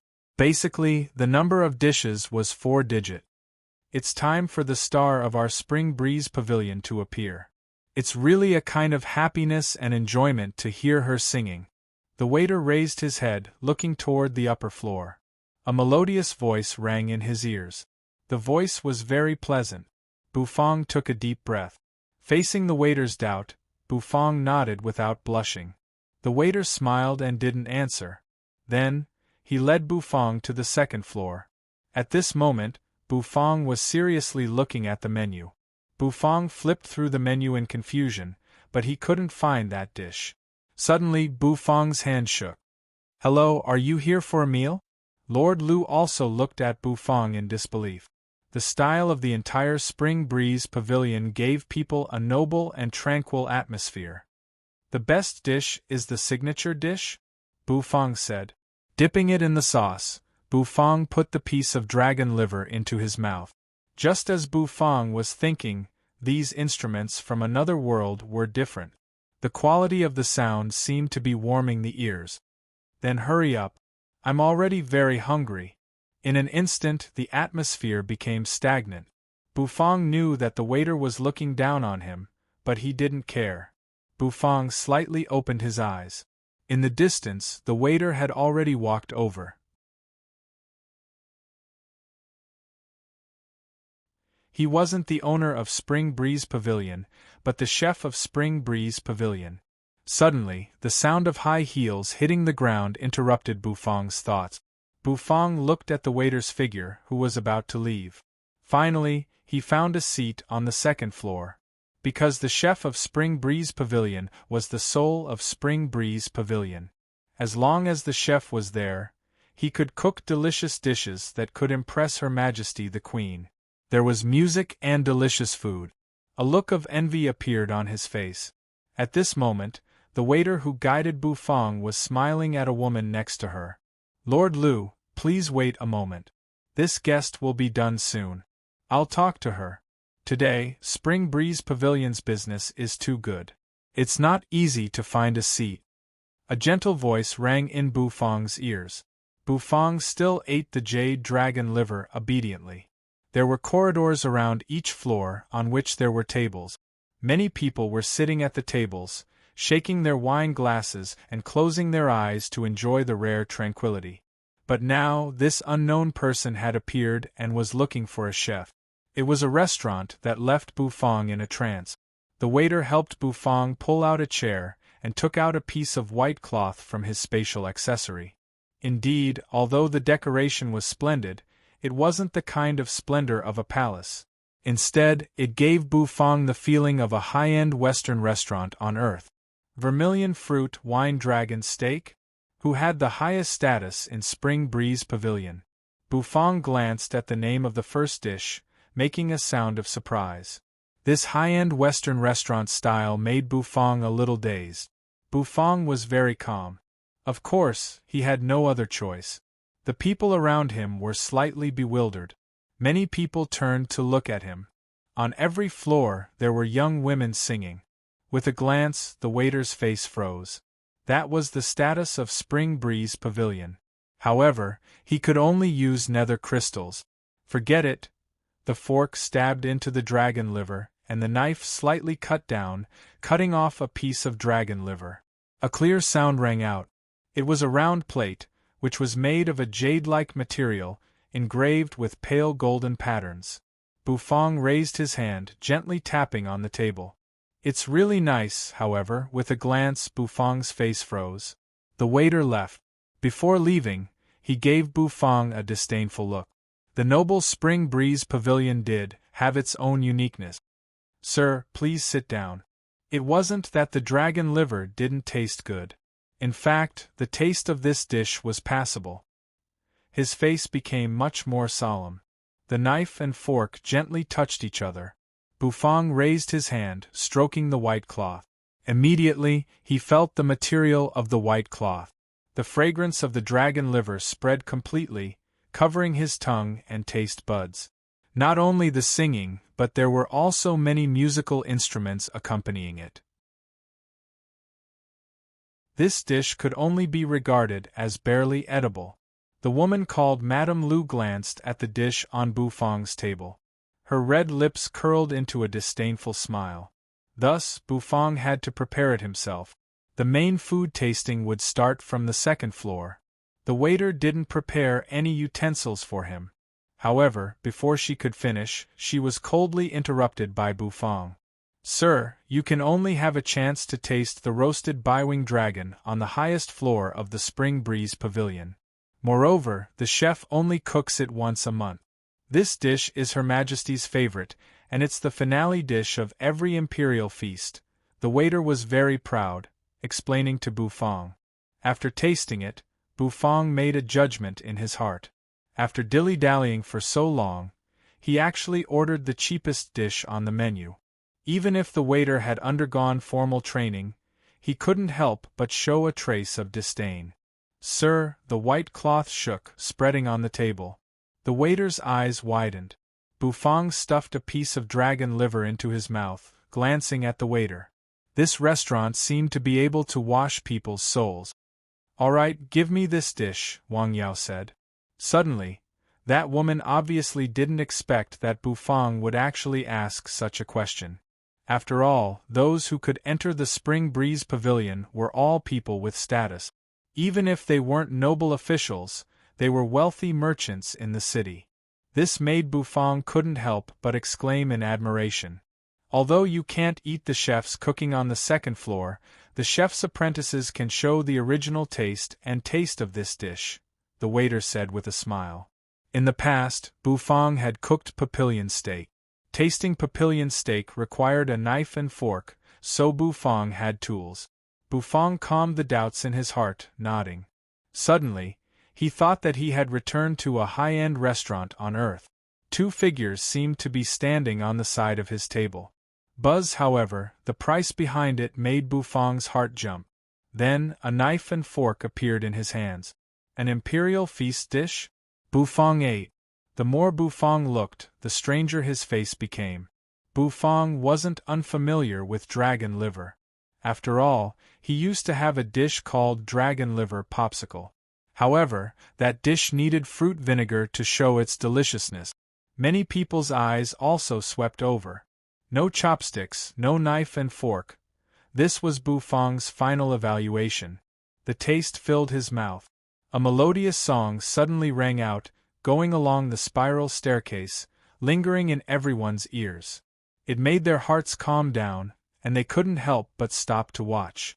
Although it was the cheapest dish, Bufang was still somewhat looking forward to it. Sometimes, a single dish could allow one to learn many things from it, especially for a chef. Bufang narrowed his eyes and muttered. That waiter's body trembled, then he snorted and left. Bufang stepped into the Spring Breeze Pavilion. Jade Dragon Liver. The sound of footsteps arose again. At first glance, he knew these women had undergone professional training. Although they were singing songs that Bufang had never heard before, their beautiful voices were very suitable for eating at this time. It was the first time he had seen such a restaurant. Whether it was the Hidden Dragon Continent or the Heaven Chief Realm, Bufang had never seen a restaurant with such a strong style. The Spring Breeze Pavilion was hollow, leaving only a spiral staircase. At each level, there was a small path leading to a different level. As soon as the dragon liver entered his mouth, Bufang furrowed his brows. On the plate was a square dragon liver, which was covered with a thick broth. The broth was a little thick, which made the dish radiate brilliance. She carried the dish to Bufang, placed it down, then turned around and left. It was Bufang's order. The hall on the first floor of the Spring Breeze Pavilion was very spacious, but there was no dining table. You can say that, but the chef's signature dish should be the roasted bywing dragon. The cooking method was exquisite, but the chef didn't put his heart into it. Bufang had been watching quietly, and he didn't mention the matter of finding a chef to the waiter. Then, Bufang stopped, retracted his eyes, and looked at the dish in front of him. Bufang thought for a moment, then asked the waiter. The waiter smiled. This made Bufang, who only had 500 nether crystals, feel a little embarrassed. However, he wasn't in a hurry. He continued to hold the knife and fork, cutting the dragon liver, and put it into his mouth. Lord Lu said. The railing was made of a revolving type, and it went all the way up. So, Bufang picked up the menu.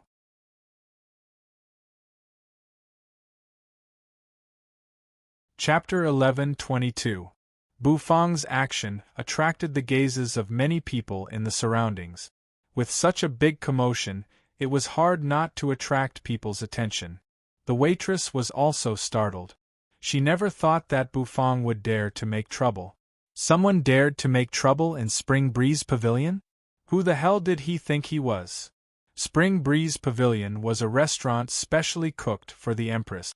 It was the host of the Imperial Feast every year, and no one in Goddess City dared to make trouble there. This poor guy who ordered a dish that cost only 500 nether crystals actually dared to slam the table. The waitress's face quickly turned ugly. She stared at Bufang, but because Bufang was wrapped in a black robe, she couldn't see his face clearly. Therefore, she didn't know what expression Bufang had on his face at this moment. Lord Lu, I've made a fool of myself in front of you. This lowly one will ask the guards to take this reckless guy out. The waitress didn't care about Bufang. Instead, she said to Lord Lu, who had an ugly expression. Lord Lu nodded his head. This was the first time she saw someone daring to make trouble in Spring Breeze Pavilion. Spring Breeze Pavilion's background wasn't ordinary. It was definitely extraordinary for it to be able to stand in Goddess City for so long. The right to host the Imperial Feast was the dream of many restaurants. However, after so many years, no restaurant had won the right to host the Imperial Feast from Spring Breeze Pavilion. Although Lord Lu was an official of Goddess City, she didn't dare to offend Spring Breeze Pavilion. Therefore, she just sneered and glanced at Bufang. Reckless fool, I don't know who gave you the guts to do this. Lord Lu snorted. She wasn't worried about Bufang's back at all. What kind of background could someone who came to Spring Breeze Pavilion and only ordered a dish that cost 500 nether crystals have? The cheapest dish in Spring Breeze Pavilion was the emerald dragon liver, which cost 500 nether crystals. It should be known that basically no one was willing to eat this dish. Lord Lu had never seen anyone eat this emerald dragon liver. Hurry up and finish it. I'm in a hurry to eat. I'm very hungry. Lord Lu said impatiently. The waiter smiled apologetically for a while. Bufang twitched the corner of his mouth. He was ignored, however. The waiter's behavior had indeed aroused his displeasure. What's wrong with ordering the cheapest dishes? Those who came were guests, and since they were guests, they had to treat them the way they should be treated. The way the waiter looked down on him made Bufang very unhappy. Most importantly, he had only eaten half of his food, and the waiter actually asked him to leave. This was what angered Bufang the most. In the distance, there was a commotion. The guards in charge of guarding the Spring Breeze Pavilion rushed over. A clanging sound rang out. It was the sound of a long sword being unsheathed. Bufang had seen these guards before.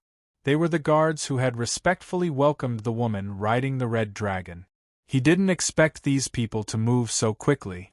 That's her. She's causing trouble in Spring Breeze Pavilion. As soon as the guards arrived, the waiter hurriedly pointed at Bufang, shouting. Many people around looked at Bufang with sympathy. Causing trouble in Spring Breeze Pavilion would probably result in a tragic end. However, no one stood up for Bufang, even though they knew that the waiter was in the wrong. These guards wore armor, and their bodies were tall and sturdy. Their aura was also very strong. However, Bufang was very calm. Although these guards were strong, the strongest one was only a 1-star true Immortal Realm expert. Bufang was currently a 3-star true Immortal Realm expert. He wasn't afraid of a 1-star true Immortal Realm expert. Because of the vermilion robe, these people couldn't see through Bufang's cultivation. The clanging sound rang out as the guards approached Bufang. On the tall building, many people were attracted by the commotion, craning their heads to look. Bufang's hand shook, and a meatball fell out of his hand. He used 2 fingers to catch it. When it came to causing trouble, he, Bufang, was never afraid of anyone. However, just as the conflict was about to erupt, a shout suddenly rang out. Bufang was bewildered. The guards were bewildered. The surrounding people were also slightly bewildered. Bufang raised his head, looking at the 7th floor. There, Dami Hayashi was lazily leaning on the railing, waving at Bufang. Bufang, didn't I tell you to come to Spring Breeze Pavilion to find this general? What are you doing down there? The corners of Dami Hayashi's mouth slightly rose, revealing a playful smile. Hearing those words, everyone froze for a moment. Then, an uproar broke out. Who didn't know Dami Hayashi in Goddess City? She was the general of the Empress Green Dragon Army. Her status was noble, and she was also a frequent guest of Spring Breeze Pavilion. That black-cloaked person actually knew General Dami Hayashi. It seemed everyone's gaze changed. Originally, they were looking at Bufang with a sneer. Now, everyone knew that the situation had been reversed. A waitress actually dared to offend a general's guest. Just now, the waitress's attitude was seen by everyone. No one would defend her. Around them, many people chuckled. Lord Lu's face slightly paled. Although she was an official of Goddess City, compared to Dami Hayashi, she was simply an ant. I didn't expect you to be General Lin's friend. Please continue to eat. You can take as long as you want. I can wait. Lord Lu's face instantly became flattering. Regardless of the relationship between Bufang and Dami Hayashi, in public, she didn't dare to continue to deal with Bufang. In Goddess City, Dami Hayashi was famous for being protective. Every time she brought her subordinates to Spring Breeze Pavilion to eat and drink, it was obvious. It's all because of you, you lowly servant. What a snob. Lord Lu turned around and scolded. Then, he slapped the waitress, causing her face to be dumbfounded. Then, Lord Lu smiled at Bufang, turned around and left. The waitress was already dumbfounded. What happened to the pauper? What happened to the ant? A pauper who spent 500 crystals to eat a dish actually knew General Dami Hayashi? The waitress quickly understood what she had done. If the higher-ups of Spring Breeze Pavilion knew about her attitude, they would definitely break her legs. Bufang clasped one hand, retracting his gaze from Dami Hayashi's playful smile. Then, he looked at the waitress. Get out of my way, Bufang said indifferently, his voice carrying a hint of sternness. The waitress, who was lying limply on the ground, kowtowing to Bufang to apologize, trembled. If that woman didn't stop you, you wouldn't be able to bear the consequences, Bufang said calmly. In the next instant, the bursting meatball between his 2 fingers was instantly raised by Bufang, gently biting into it. Sizzle, a gust of hot air spurted out. A rich fragrance instantly filled the air. Everyone around let out a soft cry of surprise, as though they were shocked by the fragrance. Suddenly, everyone's eyes shrank. Even Dami Hayashi, who was leaning on the 7th floor, couldn't help but stiffen. Because they realized that Bufang had thrown out the meatball that he had taken a bite of. The golden meatball seemed to have turned into a shooting star, suddenly shooting out, hovering in the middle of Spring Breeze Pavilion. Explode. Bufang spat out a word. As soon as this word came out, everyone was bewildered. A moment later, their bodies seemed to be shrouded in a cold aura. Boom. A loud explosion rang out. The bursting meatball that had flown to the middle suddenly shot out thousands of light beams. A wave of terrifying fluctuations was released, spreading in all directions. It caused the ground to crack and then explode. It was like a gorgeous firework bursting forth in everyone's eyes. The fluctuations spread. The wind howled, and the entire Spring Breeze Pavilion seemed to be shaking violently. The waitress was stunned. The guards were dumbfounded. Lord Lu was so scared that his face turned pale. On the 7th floor, the playful smile on Dami Hayashi's face also froze. That explosion. It was extremely terrifying. Everyone sucked in a breath of cold air. Just now, they were facing a meatball like that? The guards' backs were already soaked in cold sweat. Everyone was glaring at the waitress. That kind of existence. How could it be a poor ghost? If that kind of existence wanted to cause trouble, with a few more meatballs, the entire Spring Breeze Pavilion would be torn down. The guards were scared. If the Spring Breeze Pavilion was really torn down, their heads would probably fall off. All of this was caused by that snobbish waitress. The waitress was scared out of her wits. Bufang was too lazy to look at her. Of course, she had to pay the price for looking down on others. After all, once she made a mistake, she would naturally have to bear the consequences. Bufang clasped his hands, his black robe fluttering. The sound of rustling echoed in the quiet Spring Breeze Pavilion. Bufang took a step, his body instantly soaring up. There seemed to be an invisible staircase under his feet as he walked forward step by step. He walked toward the 7th floor. That kind of imposing manner was like a mountain pressing down on everyone's hearts. In many people's eyes, Bufang's cultivation was not too high, but that imposing manner was so strong that it made many people's hearts palpitate. Even Dami Hayashi was a little absent-minded at this moment. Looking at Bufang, who was stepping on the air step by step, she felt as if she was looking at a peerless expert with peerless talent. That kind of pressure almost made her breathless. Soon, Bufang landed on the 7th floor. Dami Hayashi was still staring at Bufang. "I heard that you're going to treat us?" "I'm coming," Bufang said. "Treat?"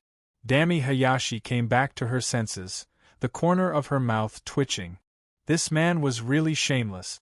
She just saw that Bufang was embarrassed, so she just wanted to help him out. This guy was actually hitting her with a stick. "I don't have money recently." Dami Hayashi twitched her mouth. This floor seemed to have been booked by Dami Hayashi, and the people around were all Dami Hayashi's soldiers. Bufang wasn't angry at all. Slowly, he took off his black cloak, revealing his head.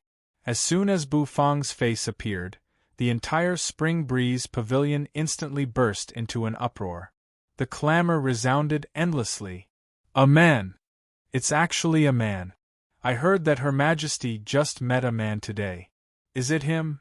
How many years has it been since a man appeared in our goddess city?" The surrounding customers were all excited. One by one, they stuck their heads out from the railings, looking at Bufang on the 7th floor. Dami Hayashi was instantly bewildered. "You're crazy. Or do you really enjoy the feeling of being the center of attention?" Dami Hayashi stared at Bufang, frowning as she scolded him. Bufang's mouth twitched, but he didn't say anything. He sat down in front of Dami Hayashi. Flipping over a porcelain cup, he raised the wine jar. Swish, the dark green wine flowed out of the wine jar, filling the entire cup. The rich aroma of the wine spread. Down below, the guards took the dazed waiter away. The singing started again. However, Bufang could feel that the owners of those songs seemed to have their eyes on him. Bufang was very calm. He was already used to being the center of attention. He gently took a sip of the wine. As soon as the wine aroma entered his mouth, Bufang's brows slightly twitched. "This wine is not bad," Bufang said lightly. "Of course it's not bad. This is the most expensive wine in Spring Breeze Pavilion. One jar costs 9,000 nether crystals. That mouthful you just took is equivalent to the jade dragon liver you ate." Dami Hayashi rolled her eyes. Since it had already happened, Dami Hayashi didn't want to dwell on it any longer. Sitting in front of Bufang, she poured herself a cup of wine. Then, she poured it into her throat. The hot and spicy taste of the wine flowed down her throat, making Dami Hayashi frown and blush appear on her face. Good wine. Nice. Good wine? Not really. Bufang swirled the wine in his cup, took a sip, and glanced at Dami Hayashi, who looked like a drunkard. Dami Hayashi's movement of pouring wine paused. Then, her sharp eyes fell on Bufang. Don't think that you can talk big just because you're a man. This wine was personally brewed by the chef of Spring Breeze Pavilion. How can it not be considered good wine? Dami Hayashi's voice was a little cold. Bufang gave Dami Hayashi a strange look. The chef of Spring Breeze Pavilion brewed it himself? Are you sure? Bufang asked. It's absolutely true. Dami Hayashi, grew up drinking the chef's wine, Dami Hayashi said, patting her voluptuous chest. Well, poor woman. You've really been deceived since you were a child. If this wine is really brewed by the chef, if this is the chef's skill, this so-called imperial feast should be nothing more than this, Bufang said expressionlessly. The next moment, he poured the wine into his mouth. His hand shook. The jade jar containing the acheron of helplessness appeared in his hand. He opened the lid of the jar, and a surge of wine fragrance rushed out like a gust of wind.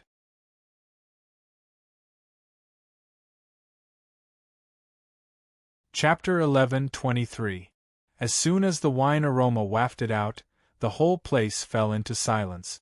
Especially Dami Hayashi, who was sitting across from Bufang. Her beautiful eyes widened as if she had seen something incredible. Her nose twitched as she sniffed the wine aroma in the air, and the redness on her face deepened.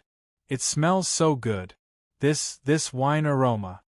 Dami Hayashi swallowed a mouthful of saliva, feeling somewhat incredulous. She was a drunkard, a famous drunkard in Goddess City.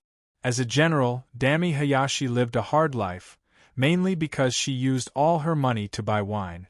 In the Spring Breeze Pavilion alone, a jar of wine cost 9,000 nether crystals, which wasn't something ordinary people could afford.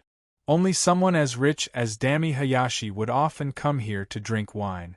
However, today she smelled an even more fragrant wine.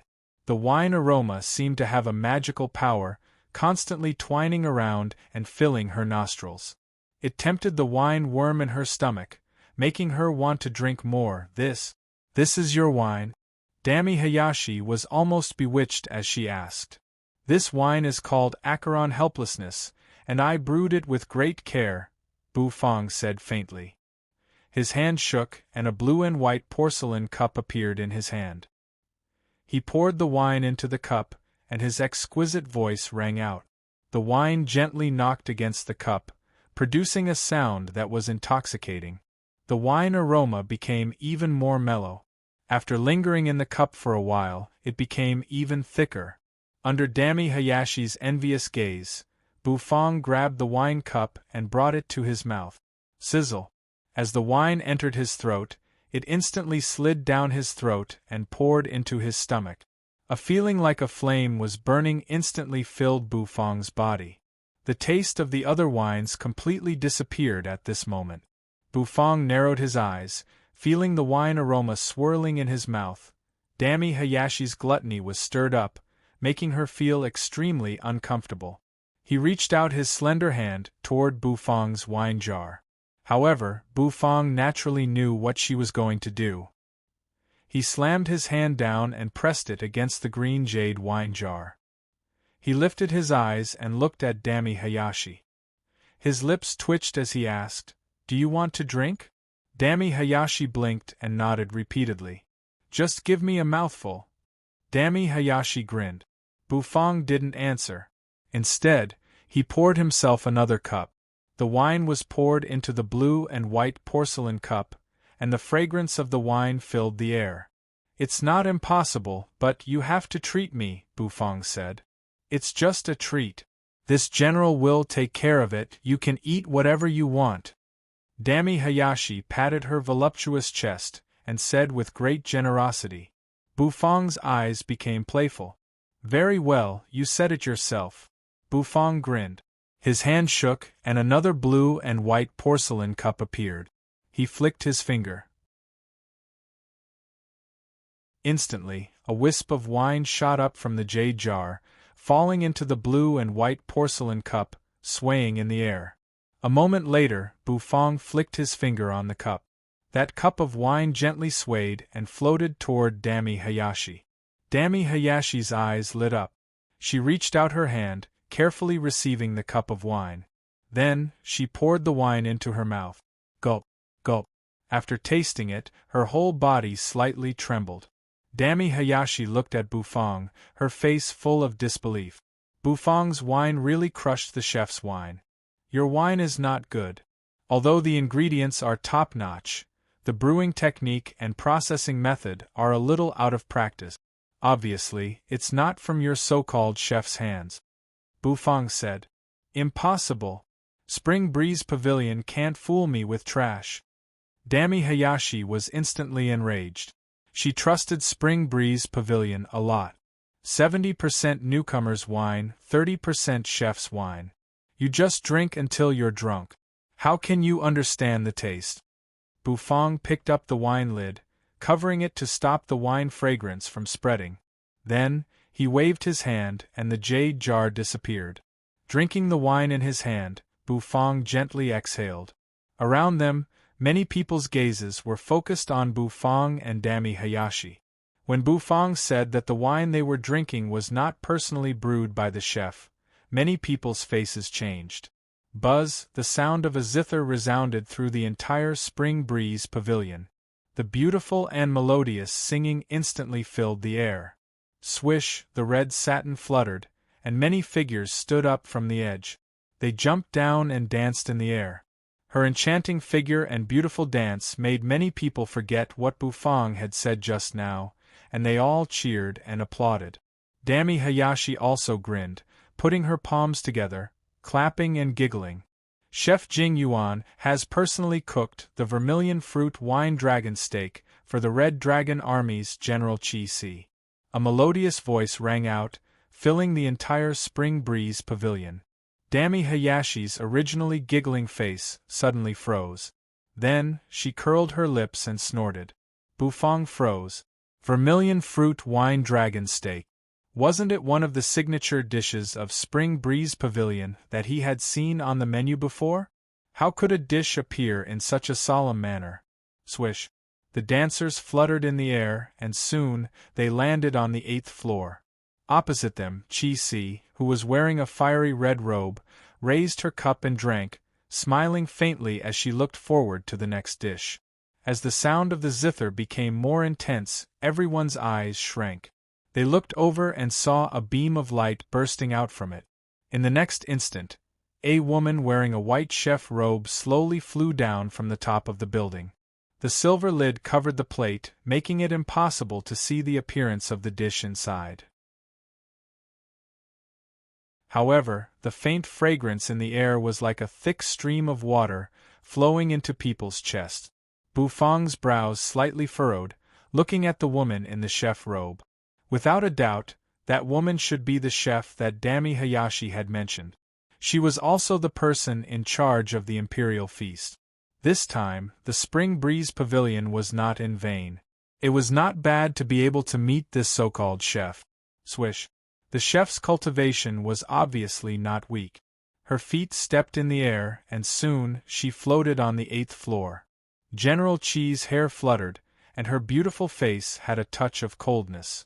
Holding a wine cup, her eyes looked straight at the chef in the chef robe. Their eyes met, and there seemed to be light flowing.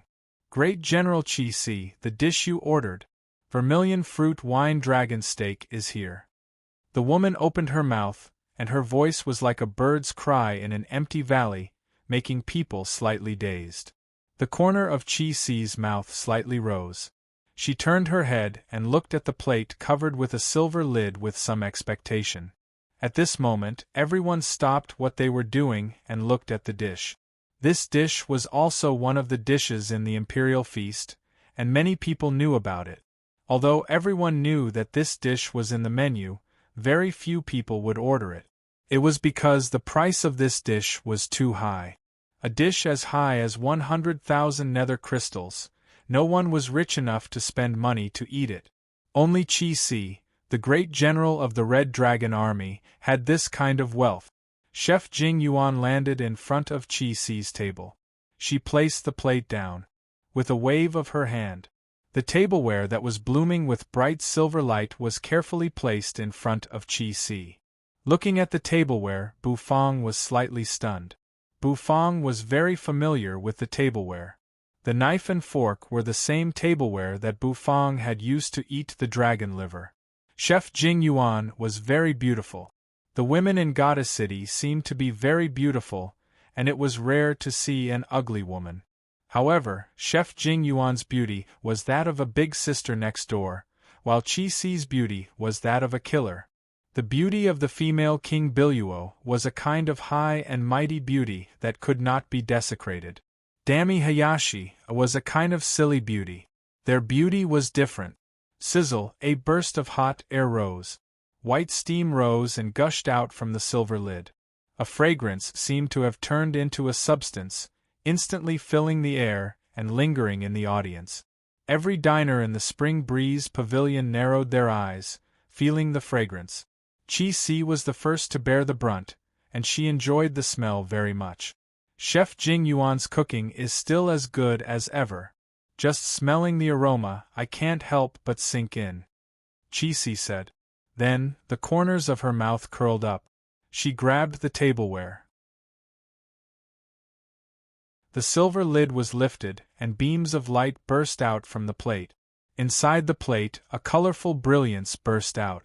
A piece of reddish-brown papillion steak was placed inside. The color was gorgeous, and it was watered with a reddish-brown sauce. On the side, there was also a vermilion fruit carefully carved with knife skills. Very beautiful, very fragrant, very tempting. Everyone couldn't help but drool. The sweet and sour taste of the vermilion fruit, coupled with the strong fragrance of the papillion steak, was simply unforgettable. Bu Fong narrowed his eyes. His heart couldn't help but be slightly shocked. He had never seen Chef Jing Yuan's cooking technique before. Whether it was in the Heaven Chief realm or the 9 Revolution Nether Chef clan, there was no Chef Jing Yuan's cooking technique. It was very unique. Papillion steak. Bu Fong had also made papillion steak. However, Bu Fong was very clear that if he compared it with this vermilion fruit wine papillion steak, he would lose without a doubt. However, whether it was the choice of the vermilion fruit, the quality of the papillion steak, or the wine watered, they all completely beat the papillion steak. Bu Fong, you smell it, right? The wine fragrance wafting out of that dish is the wine fragrance of this jar. Dami Hayashi patted the wine jar, saying, "Oh, then you can continue to drink this wine," Bu Fong said. Dami Hayashi's face suddenly froze. The corner of Bu Fong's mouth twitched, looking at Dami Hayashi playfully. "Also, you said you would treat me, right?" Dami Hayashi looked at Bu Fong's expression, and her heart suddenly had a bad premonition. I just want to eat that dish. You treat me." Bu Fong raised his hand, pointing to the vermilion fruit wine papillion steak in front of Chi-Si's table on the 8th floor. Dami Hayashi's face darkened. Sure enough, this man really wanted a foot after giving her an inch. That was a dish that cost 100,000 nether crystals. If she had so many nether crystals, she would have already exchanged them for better wine to drink. Dami Hayashi opened her mouth, wanting to shamelessly refuse. However, her eyes shrank. That was because another jade jar had appeared in Bu Fong's hand, and he poured out wine that was emitting a rich fragrance. The fragrance of the Acheron helplessness wine wafted out. It also attracted the gaze of Chef Jing Yuan on the 8th floor. The latter's beautiful face turned and looked down, just in time to see Bu Fong and the Acheron helplessness wine in Bu Fong's hand. Huh! Chef Jing Yuan was different from ordinary women. When ordinary women saw Bufang, they would first see Bufang as a person, then look at the wine. However, Chef Jing Yuan looked at the wine first, then the person. This wine is extraordinary, Chef Jing Yuan said with a frown. Below the table, how could Dami Hayashi resist this temptation? It would be fine if she didn't drink the Acheron helplessness, but once she did, Dami Hayashi couldn't control her emotions at all. Give me the wine. Dami Hayashi reached out her hand and grabbed the wine glass in Bufang's hand. She climbed onto the table, and the sound of cups swaying could be heard. Bufang tapped the ground with the tip of his foot, and his whole body floated up. This is your treat. This wine is yours, Bufang said. Dami Hayashi turned over and stood firmly on the table. The next moment, she fixed her eyes on Bufang. Isn't it just a dish? This general is on you. As soon as she finished speaking, Bufang threw the wine glass. The wine shook as Lin Damii grabbed it in her hand. It was as if she was holding a poison that she had been hoping for a long time. She poured it into her mouth, and all the pores on her body seemed to relax. Ha ha ha ha. So King cool. After drinking the wine, Dami Hayashi's face was flushed, and she laughed excitedly. The next moment, her figure flashed, and she appeared in front of Bufang. Her fingers flickered and her figure retreated. She floated out, over the railing, and flew up, passing through the dancers with fluttering red satin. Bufang narrowed his eyes. Holding the green jade wine jar, he also followed, his black robe fluttering in the wind. Soon, Dami Hayashi came to the 8th floor, grabbed the wine jar, and sat in front of Chi-Si. Bufang also floated over, landing in front of the table. Chi-Si's eyes slightly raised, looking at Dami Hayashi, and the corner of her mouth slightly twitched. What's the matter?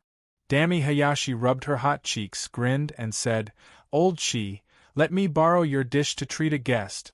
How about it? You're tuning in to the Phoenix Nights YouTube channel. Don't forget to subscribe and join us on this journey to catch the most captivating stories.